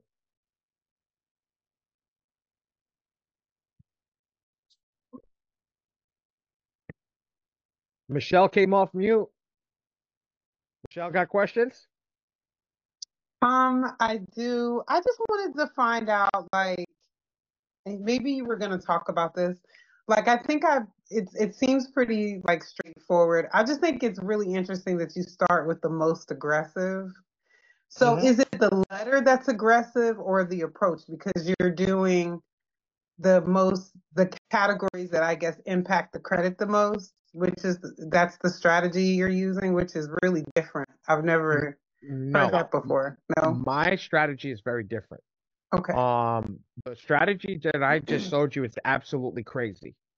Yeah. Okay? It's absolutely bonkers straight to the wall because most of our guys that are here are not waiting for the client to get their credit repaired for a long time. They need to have them finished ASAP and need to get them either to the attorney or get him clean so they can get him the funding. So Yeah. these guys are going straight off the wall right off the bat. That's So the way I want to do it. the way that I show people how to do it is if you were to wade into the system, this is great. That's a great this is a great question in the sense. So let me show you how the software does it. So when the software comes in, aggressiveness is detected by red, green, and blue boxes, and then the number of negative items per letter. So if I come in here and I select 1, as you see over here, everything is in blue except for these 2 boxes, right? Yeah. Okay, so this is all in blue. This says unlimited letters and then 10 negative items per letter. Okay? And then this is unlimited. Honestly, this is all BS over here. This should just say 0. Okay? But these 2 are unlimited and 10, which means you're only going to generate 10 negative items per letter. Okay? This is the same thing with this. This is the same thing with this. You have all these in blue, which is going to create all one letter. All this is going to create all one letter. So what happens is instead of creating all one letter, what you want to do is we move everything to the green. We want individual letters because if this letter gets stalled out, you're going to lose all the data in here. Make sense? So you just sent the letter out that got stalled, and that's it. You can't do anything else. Right. So that's why I go straight aggressive off the top. How aggressive do I go? Here. I start at round 6. You see the difference in the red, green, and blue boxes? Almost all the green is selected here, while over here in round 1, it was all blue. You see that? Yeah. Look at the negative items over here. This one's 10. 6 is 3. Now, how crazy did we go? Michelle, that was that Lexington law that I was explaining to you yesterday when we were talking. we went with one per bureau. So at the end of the day, that one per bureau goes nuts. The other, you remember when I said, okay, we can do bureau, we could do crazy, or we could do Ollie crazy, backcraft crazy. And what you do is, this is me crazy, this is the system crazy, and then this is bureau crazy. Underneath 5 is accepted by the bureau as a non-credit repair or CRO credit repair letter. So they'll know that they're under these 5 attacks. That's what that is. So you know you have that. Make sense? Yeah. Crazy, right? Crazy. So that's why I go like that. Because you don't have time to waste. They want you to shake the tree and send this letter and that letter. I don't want to shake no tree. Yeah. I want to go right for the jugular right at the beginning. Because at the same time, you're teaching these people, at the end of all these people that are coming in that you're getting credit repair for, or teaching them how to fix their credit, you're coming in and you want them to get done as quickly as possible. They're not staying here to, in retrospect, lollygag. We're here to make money. You're here to get them into a mortgage. I'm here to get them in funding. And the only way to get them into funding is by getting their credit repair, credit repaired quickly and get them out into funding. The company that gets the credit repair cleaned quickly and gets them into funding quickly is the company that gets the money, gets the bag the quickest. So at the end of the day, that's what we're trying to do. We're trying to get people to that point to get the bag the quickest, and then the only way to get them the bag the quickest is by getting them cleaned as quickly as possible. Now, could you follow the software? Yes. Does it work? Absolutely. Absolutely. But you have to understand that it's going to take time. And for the way that we spoke yesterday, yeah, when we talk about charging, at no minimum, with this way, and this is not mail with tracking, at no minimum, you should be charging no minimum less than $500 a month. At no minimum. This is where people are going out and getting the money, is because they understand that you're building a proper system. Okay? But again, what did I say to you yesterday? You can mark me again, and I think your camera's on. You could tell me if I'm wrong or not.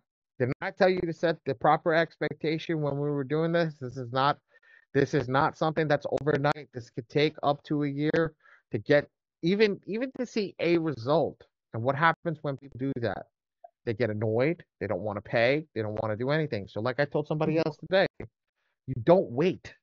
You don't wait. What you do is you go get out as many clients as you possibly can, because each client is going to start to differentiate. You're going to start to get results, and then you can show your people those results. Yeah. Results mean money. That's Yeah. what it is. Results mean money. And at the end of the day, to start a credit repair business has never been easier. And here's the cool part. You get an attorney on staff, like I said, and it's game over, because when they get sued, you're like, good, let's go get some money. Let's go get some money. That's the God's honest truth. Let's go get some money. How? They sent you a lawsuit? Great. Hand it to your attorney. Great. I got a client that I sent in. Let's hand it to my attorney. Let's go from there. And what does the attorney do? The attorney sends a countersuit, because they all know that this stuff is illegal. They all know they're doing what they're doing is illegal. So at the end of the day, you have to, it's not illegal. It's frowned upon, and in some states is against the law. That's why I always tell everybody, if you're not a credit repair company, you're a document preparation company or consulting services, and you're helping prepare clients with their stuff. If you don't want to send out the letter, they don't want to send it out through your professional service. Okay. You not send out any letters. You have a team that does it for you. They have their own cost. And if they don't want to do it, you're more than welcome that they can do it themselves. 99.9% of the time, they send out the first round, and they'll never send out another round after that. Very simple, very easy on how to get that done. I'm very, very, very sure about that and how easy it is to do that. So The software's super easy, and Randy got walked through it in a matter of 28 minutes the first time we spent together. Um, he came in, he joined because he wants to be a part of the software, and a lot of people want to grow their business. Now, our mastermind group is growing as well, and I'm going to teach people how to fix credit, how to do what they need to do to get to that next level. Because what's the goal of fixing credit? Chanel, why are Money. why are you in our mastermind group? What do you need out of credit? I can't wait to I see want what. to be able to get a mortgage. Uh, Perfect. Which means you want money, right? Yes. That's it. So and let me ask you a question, if you don't mind me sharing. How far are you away from your goal of getting a mortgage? Far. Far. Perfect. And why are you far? You could just say I would proper I'm go I'm for it. just learning about credit. Like How'd I it was go? unaware about credit. Perfect. Have I taught you a lot so far that is putting you into a better position to learn about credit? Yes, you are. Beautiful. That's all I want to hear. I appreciate that.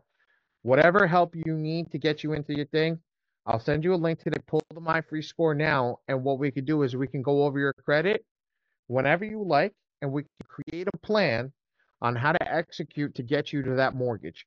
Because let's be real, you may not be as far as you think you are, where other people are super far. And for example, you may have something so easy to fix, or you may not have anything to fix, and you just need to learn how to build, and it could be instant. We can get it done quickly. Okay, thank you. Yes, Yeah, I think I really need to build. I think that's what it really is. let's get that. I'll send it in the mastermind group today. Okay, Right. get rocking and rolling. Let's pull that because we want to get it into the software. At least if we get it into the software, we can start looking at the AI.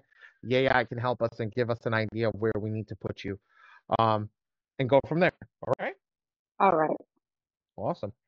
Awesome. Awesome. Awesome. Awesome. This whole portfolio everything that I'm doing is made to help people. It's made to truly get people to that next step. The reason I am not charging is because I need people to actually see value in this and build a community. The community is where we all help one another. So first and foremost, everybody, and Michelle, Chanel, same thing to you guys. You guys see it. Start sending this out to people. Say you got to get in here. Like they're gonna start giving real stuff away that we're like I'm not even talking about. I'm not. We just scratched the surface today on how to use a software and understanding the basics of credit. To understand how to leverage credit, to buy a business, to buy anything else, to do that is a whole nother game. And to buy that business and put that business excuse me, and to put that business up a couple of notches. And I'm talking about buying a legit business, going to a franchise show, going somewhere, getting a business that's a brick and mortar that's yours, or going on BizFinder, buying a business that already has cash flow, be able to pay that credit card, be able to pay that leverage that you've taken out and grow yourself. That's huge. How do you get funding? You get funding by being at the top of your game. I showed you how to get 712 points today just by doing things properly.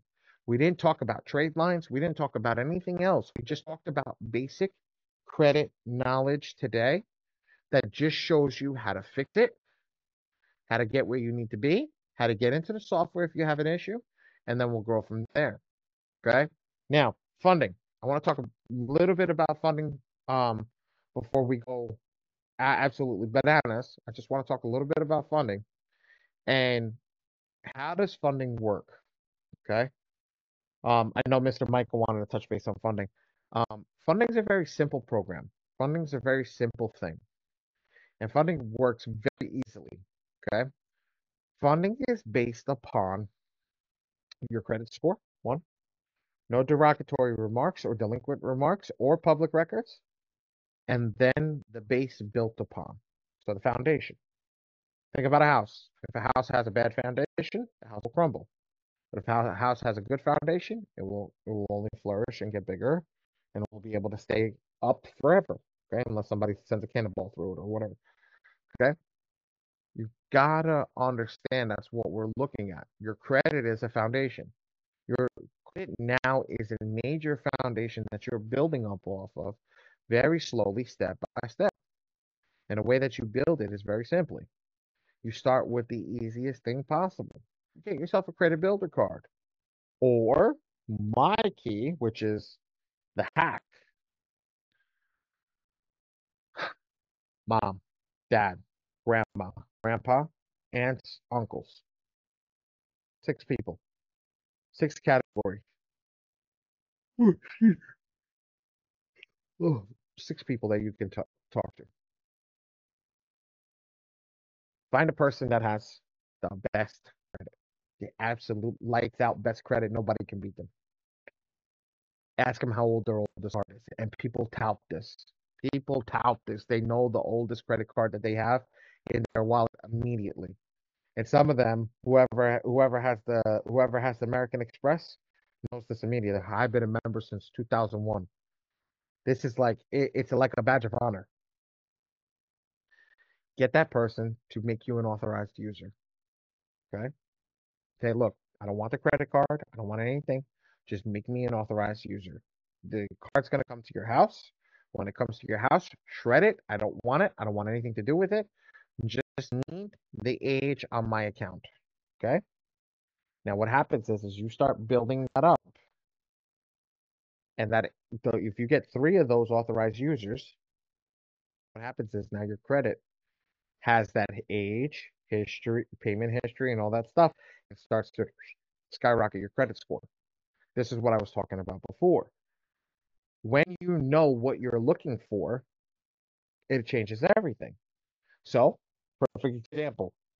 If I do all the math and I know that my credit score, just give you guys an idea, all my credit cards were open around the same time. They're about 4 years old. My credit score is going to be about 4 years old. But the bank tells me I need an 8-year-old, I need 8 years of credit history, right?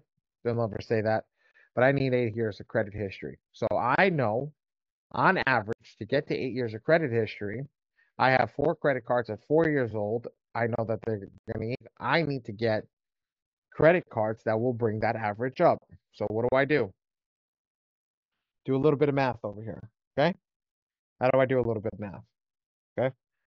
I take those 4 cards, okay, and I say I want to get those up to 20 years, to 8 years. What do I need to put into it? I'm gonna share my screen over here just to give you guys an idea. Okay, I used to do this all the time. Okay, if I know the 4 years, so they're 48 months. Yeah, they're 48 months. What do I need to get to 96? What do I need to get to 96? Well, what I do is I look at the 4 years and I say, what's the average? So if the average is 4 years, and I got 4 cards. So what do is I say, what can it be? And I start guesstimating. Well, if I want to do that, if I get one 20-year-old card, so if you have 4 years, plus 4 years, plus 4 years, plus 4 years, plus 20 years, that equals that divided by 5, not times, divided by 5, 5 cards, 7.5. That almost got us there. Well, that was 20. Okay. That 20-year-old card, that's going to cost a lot of money, Ollie. What can we do to get that up? Okay. Let's try. Let's do this. So we take 16, because that's the 4-year card. 16 plus, let's do 2 15-year-old cards. That's a little cheaper. Okay. And we're going to divide that by 6. We're at 7.6. Ooh, we're on to something here. Okay. We're on to something here. Maybe we need 13-year-old cards. Let's find. Let's take 16 plus 113 plus 213 plus 313. Okay. And we're going to divide that by 7.8. So now what would you think? I buy one more 13-year-old card and I should be fine, right? Let's try that. 55 plus 13 divided by 8. Bingo. It's just math. It's just playing with math. Now that's 8.5, which is good, gives us a little cushion, and that's what you do. Why do you want to buy that? That boosts your credit age up. You want to be closer to 12, but I'd be here all day long trying to figure out 12 right now. Okay? So you want to be closer to 12. If you want to be closer to 12, well, how do we boost? How do we boost? You would need 4 20-year-old cards. If I remember correctly, yeah, hold on, let's see.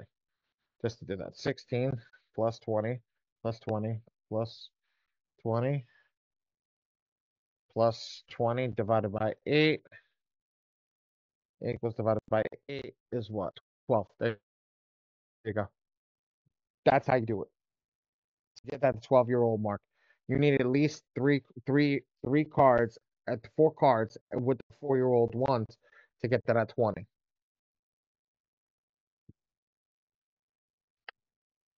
Man, I went through a lot of water today. So just to give you guys that idea, that's how you're boosting age up. Boosting age, boosting everything else up through the roof. At this point, this magical number of 12 over here will get you anything that you want. It'll buy you anything.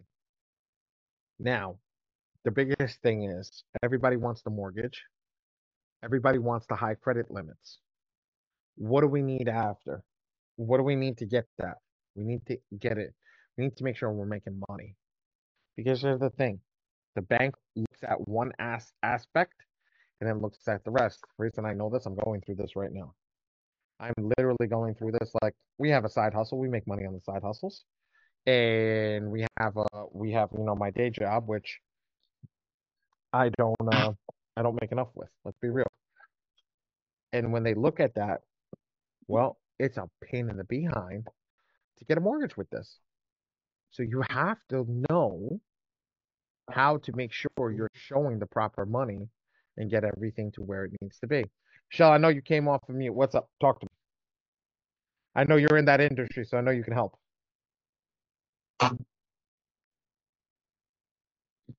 We can't hear you. I cannot hear you. I saw your lip movement. Actually, I was going to say, and then I still can't hear you. Girl, you're supposed to be in the office. You're not supposed to be in the car driving. Something's not. You have to go in the audio settings in Zoom. Go into the audio settings in Zoom. That'll work. Sorry. Okay, can you hear me? Yes, I can. All right, cool. Now I can't hear you in it. But I can hear you. Okay, so really fast. I might have missed this because I got in the car. When you were talking about the age of the accounts, and I know you suggested authorized users of family has always been like the best way. It's the cheapest way. The cheapest way. Right. So I think you started talking about, like purchasing those trade line accounts. I haven't talked about that. So here's the thing. Okay. I don't ever put anybody into that situation because, yes, there are good people out there that do sell them. Yeah. You just don't know, and I don't have anybody right now that I trust that sells authorized users. Got it. So at the end of the day, I know and I use what I'm good at and what I've used personally, and I give you guys the information that I work with directly, and that's exactly how I got my credit up. I went to a family member, had a 35-year-old Sears card, and that's what I used to get my score up to 820. So at the end of the day, I'm giving you guys the same information that I have used for myself to get me to where I need to be. Now, do I suggest for buying trade lines? There's people out there that have them. Don't get me wrong. There's people out there that all day long that'll sell them all day long that have good reputation. If you find them, yes, go. Absolutely go with them. Right. You just know what to buy. Don't buy what they package you, just what to buy. Exactly. Okay. All right.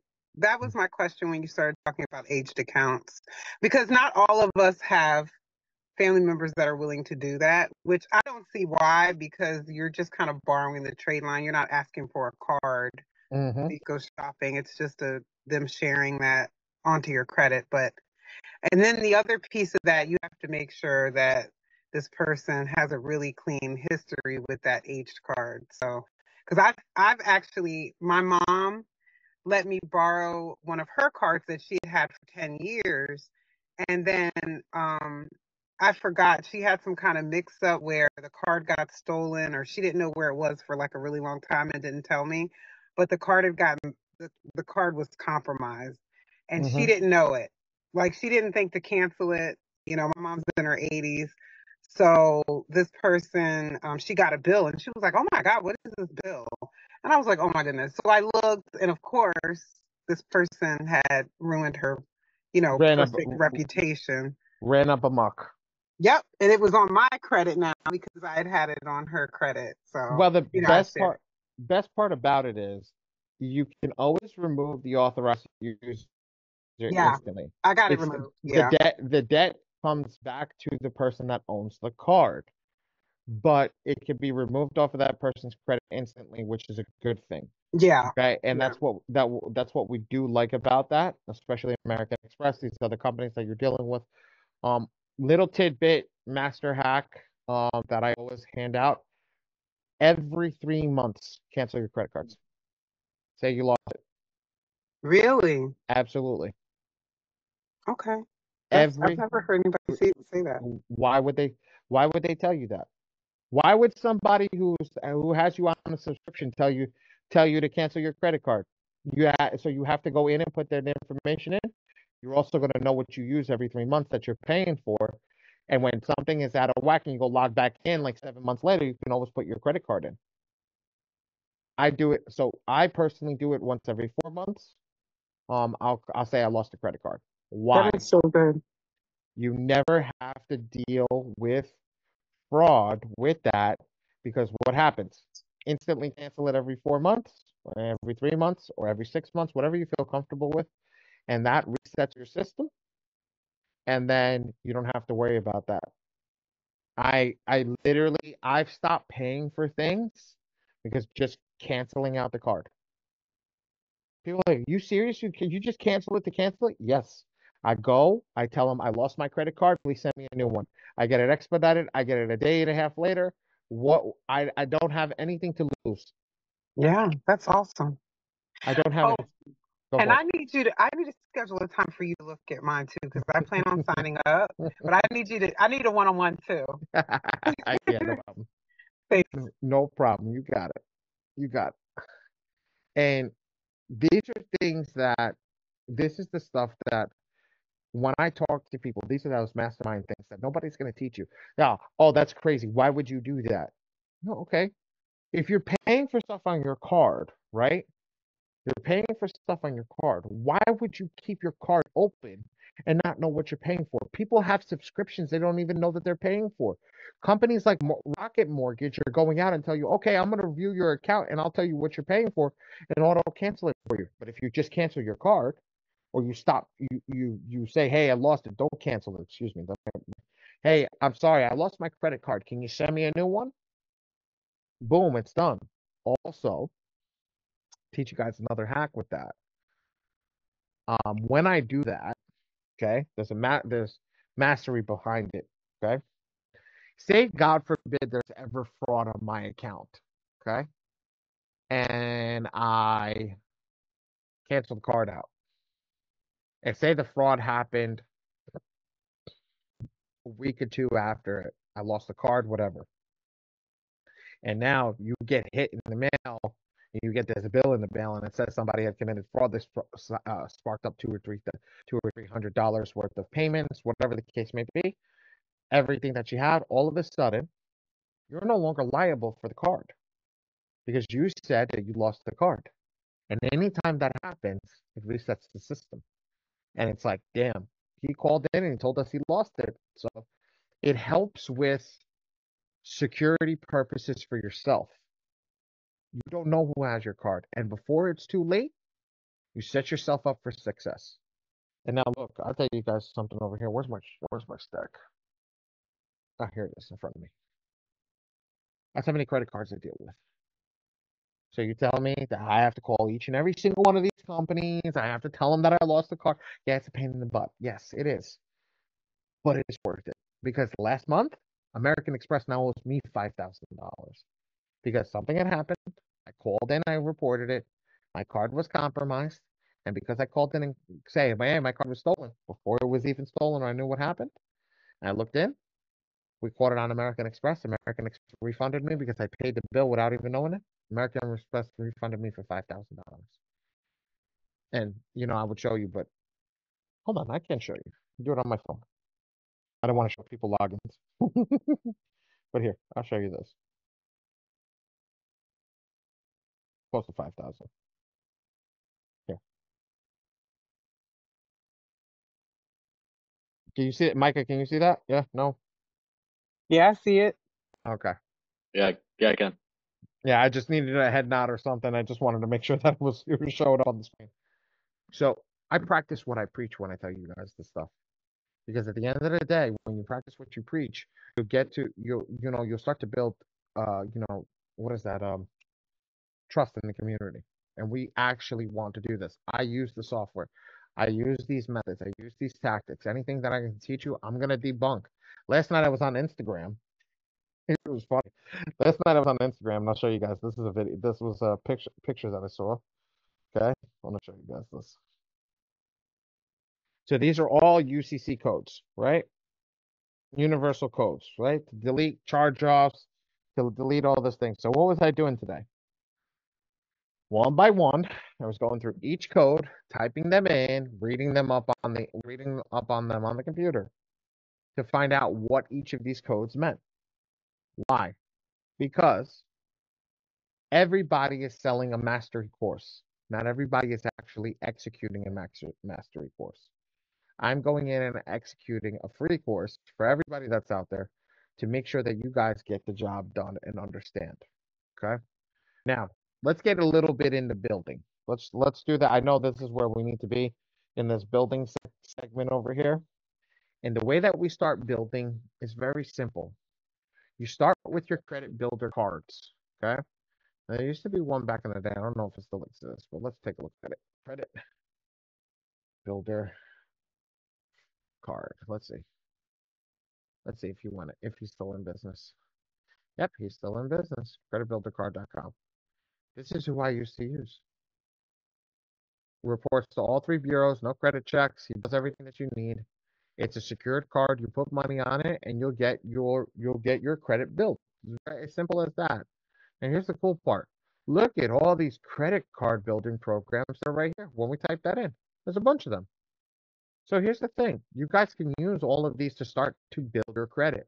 And that's what you want. You want to start building your credit one step at a time. You can use Chime, you can use Kickoff, you can use Capital One, you can use Bank of America, you can use Credit One Bank, Merrick Bank. There's a bunch of them. Use whoever you get approved to, build, stepping stone, boom, boom, boom, boom, and then get into the next thing. Okay? And still work with them.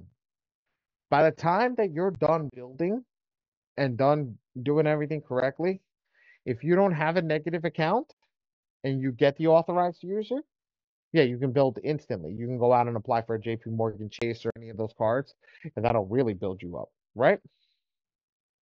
But if you don't have time, if you have, excuse me, that's if you don't have time.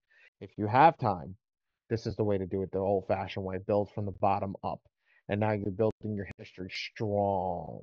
Now, they don't do actually, let's see. Does Tomo have a credit builder card? Yep, they do. Here you go. Tomo credit card. This is what I have. I show you here. I'm proud of this. I was one of their first clients when they got out there. I have it all the way in the back over here somewhere. Tomo card. This is one of their first cards. Here, says it on the back. I practice, like I said to you guys, I practice what I preach. And Credit One Bank, here. Credit builder card. But I had an also 35-year-old Sears card that helped me get to where I need to be. The more cards that you can get, the better. But this is how you go. This is how you build. You start at the bottom and you build yourself up. You review your credit every day. Right now, go to Experian.com, get an Experian account. Go to Credit Karma, get a get a Credit Karma account. Learn how to read your report every single day. Learn what's going on. You don't want to see it go up every day. I'm okay with stagnant. Okay. But at the end of the day, you want to see what's going on. Because what does it take? Well, Ali, how does it get to jump? How does it jump? Jumps by credit age, history, payments, all this thing. So if you pay everything to zero and you say your credit is at 680, right? And it doesn't move up, it means you need to build age. So how do you do that for the jump? You get somebody in the family. But if if you have somebody that you trust to buy your trade line, sell your trade line, then you buy a trade line. But otherwise, you just give it time. This is a process. It's a very long process. Yes, you can beat the process by knowing the hacks, which I just gave a couple. But at the end of the day, you just got to know what you're doing and how to build through those hacks. Now, I am going to pause. I feel like I'm talking around in circles. Anybody have any questions?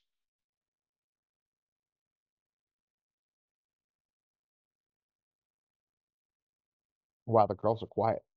I know they're just taking it all in. Who feels like this is information overload?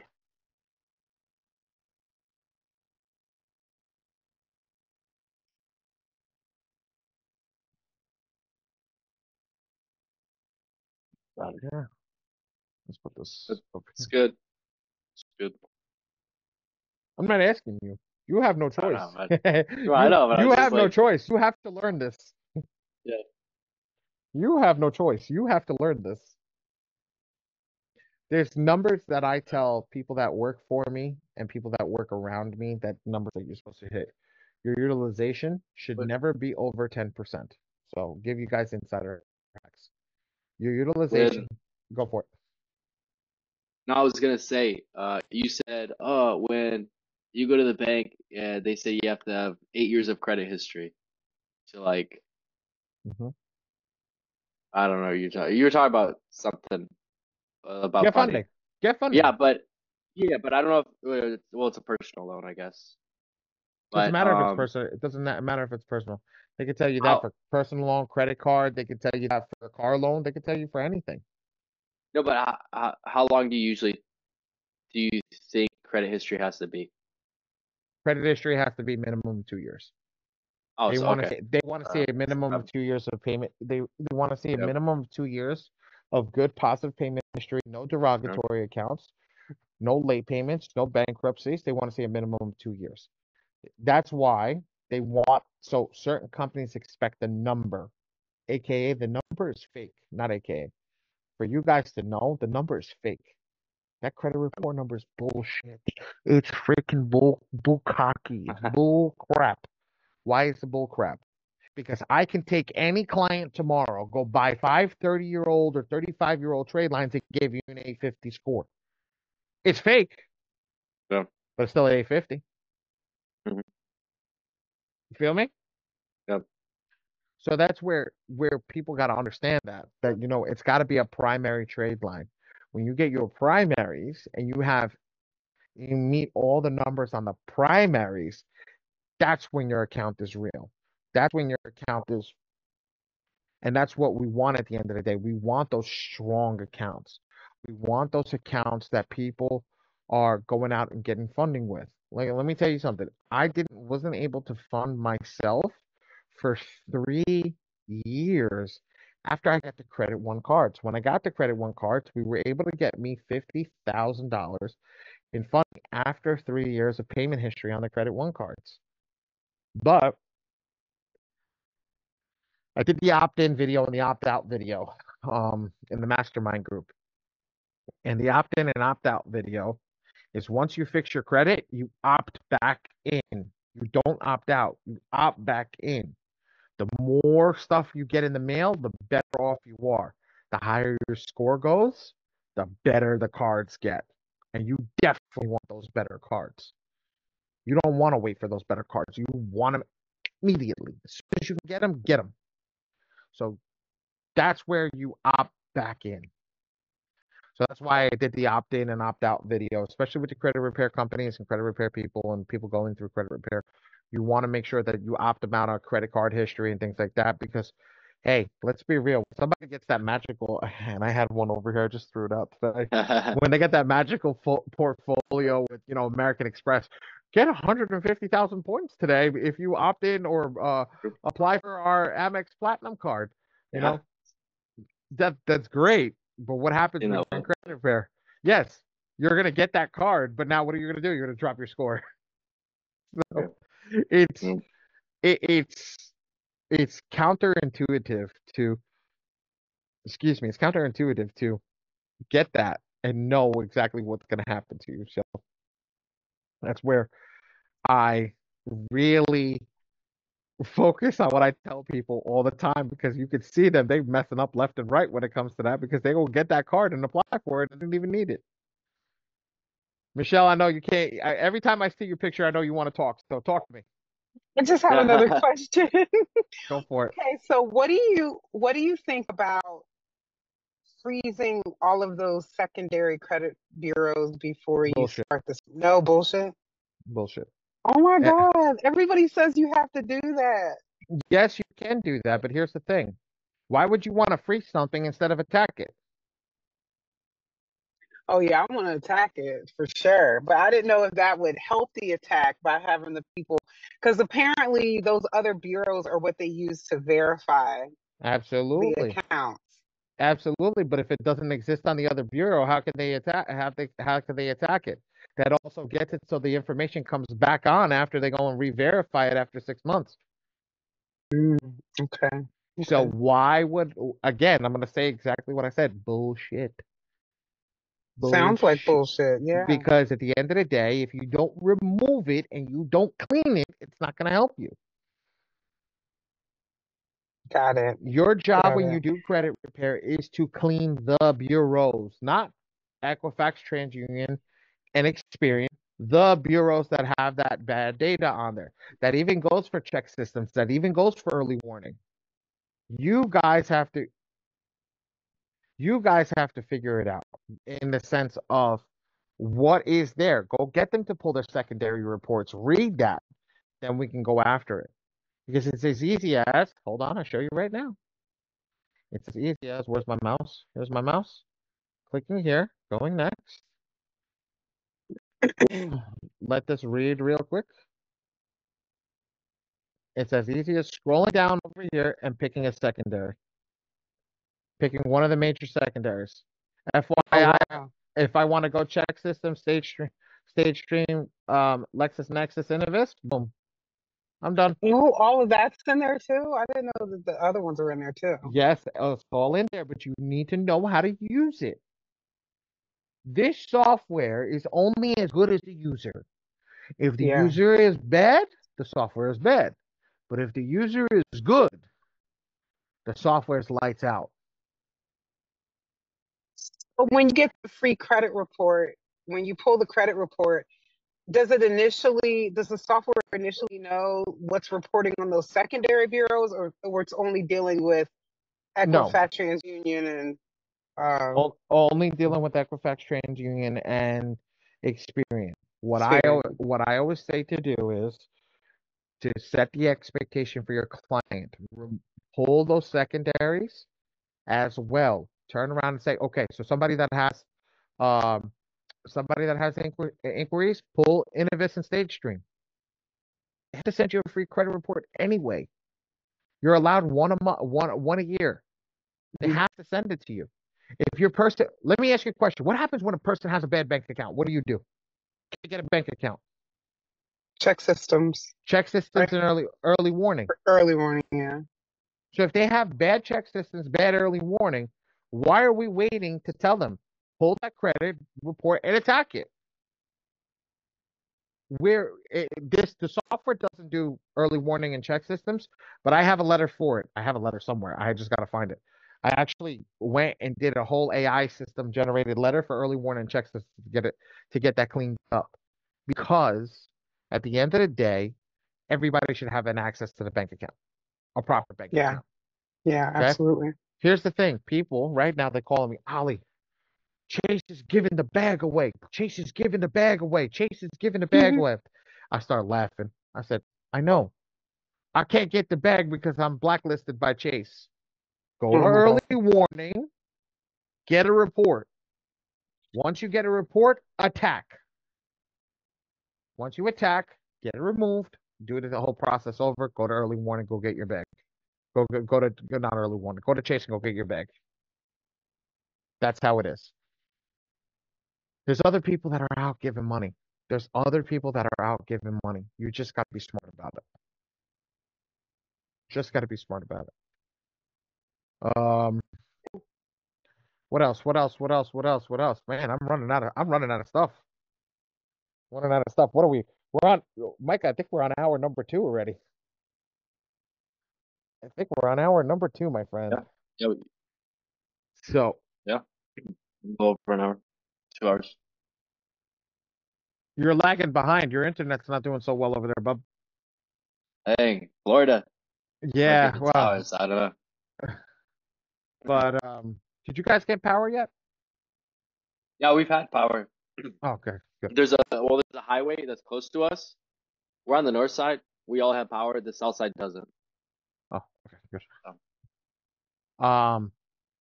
So again, opening the floor. Questions.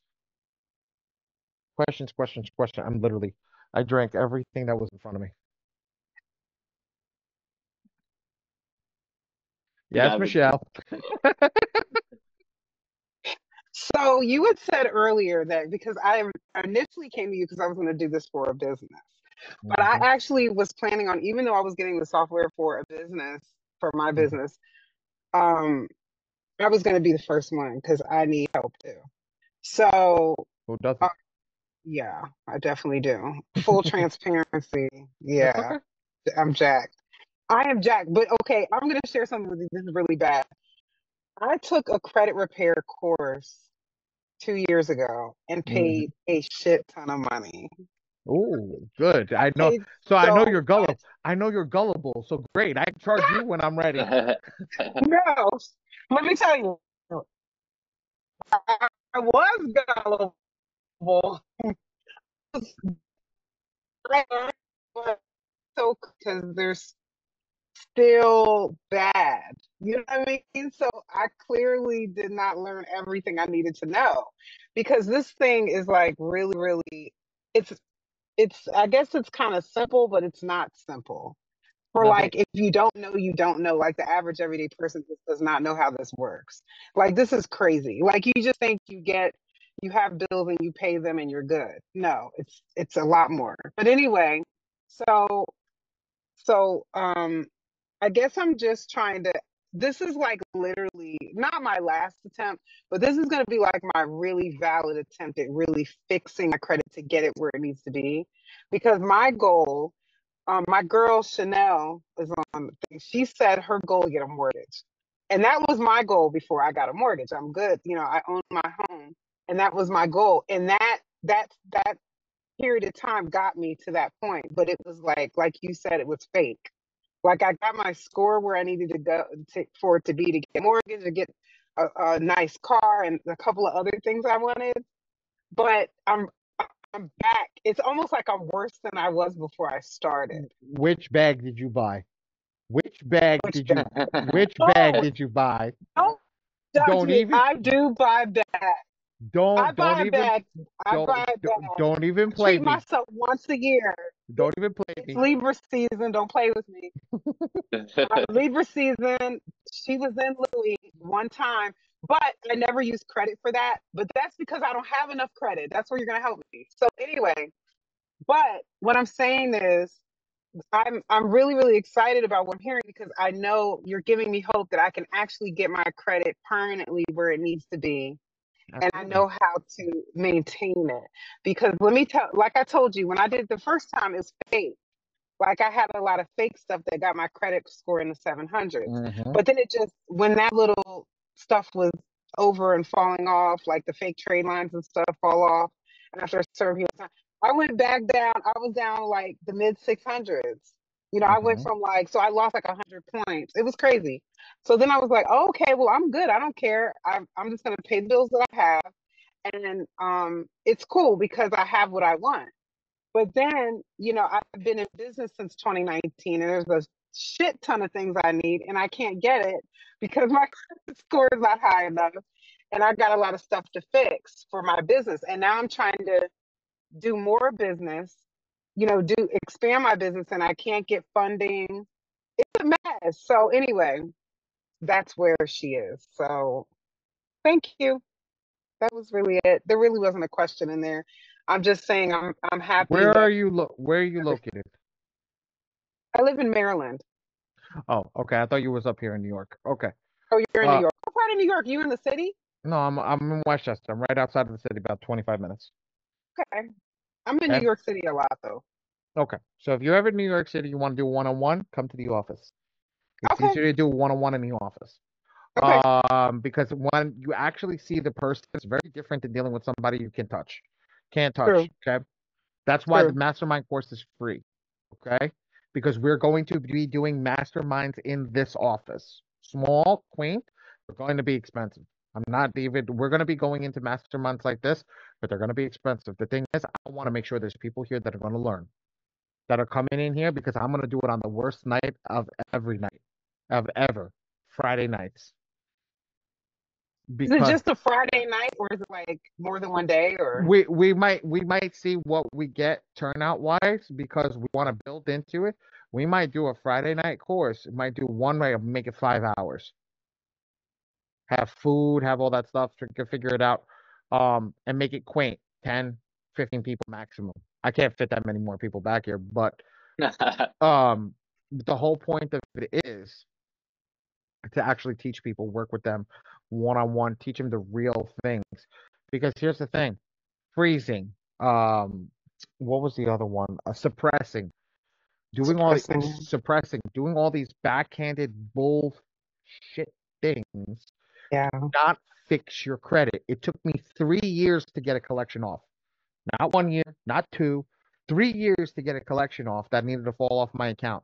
That was hindering me from the score that I have today. It Yeah. fell off finally in April of this year. Do you know how many backflips this fat man did? This man, I know. this fat man was doing flips that he never thought he could imagine he was doing because it took so long. That's why I set the expectation to everybody and say credit repair is a marathon. Yeah. It is not a sprint, and it could take you a long time to finish the marathon because you are going through everything every single time.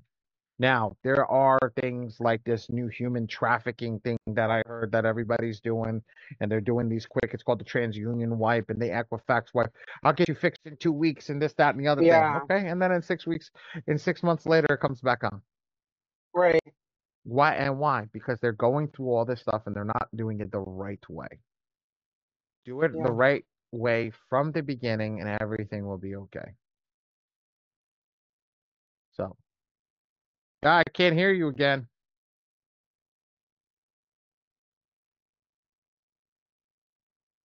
Oh, I don't know. But Chanel, you're quiet. I know your goal. Your goal is on my focus right now. I'm gonna work it. I'm gonna work to see what we can do for you. Okay, thank you. Okay? I got you. I'm just taking it all in. You're taking it all. You have any questions? Anything you want to know? Anything you want to focus on with mortgages? Anything that we need to go over that you're like, okay? No, I have no questions. Perfect, perfect, perfect, perfect. Okay. Well, we're in a really good way, guys. Everybody over here, we're in a good way. Um, if we don't have no more questions, I've actually run out of stuff to talk about. I think you guys are gonna make my wife really happy because I don't shut up. I just talk for 2.5 hours straight. I'm gonna be tired tonight. So if you guys need anything, you guys need to go over anything.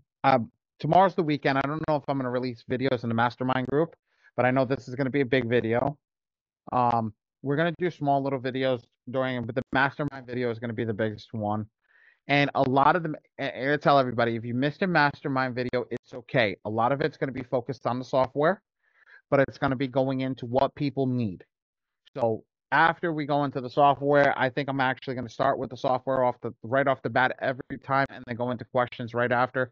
So everybody knows. Let me watch. If I missed the first 45 minutes or an hour, I know that they went over the software and now they're getting into the questions. That's where I need to be.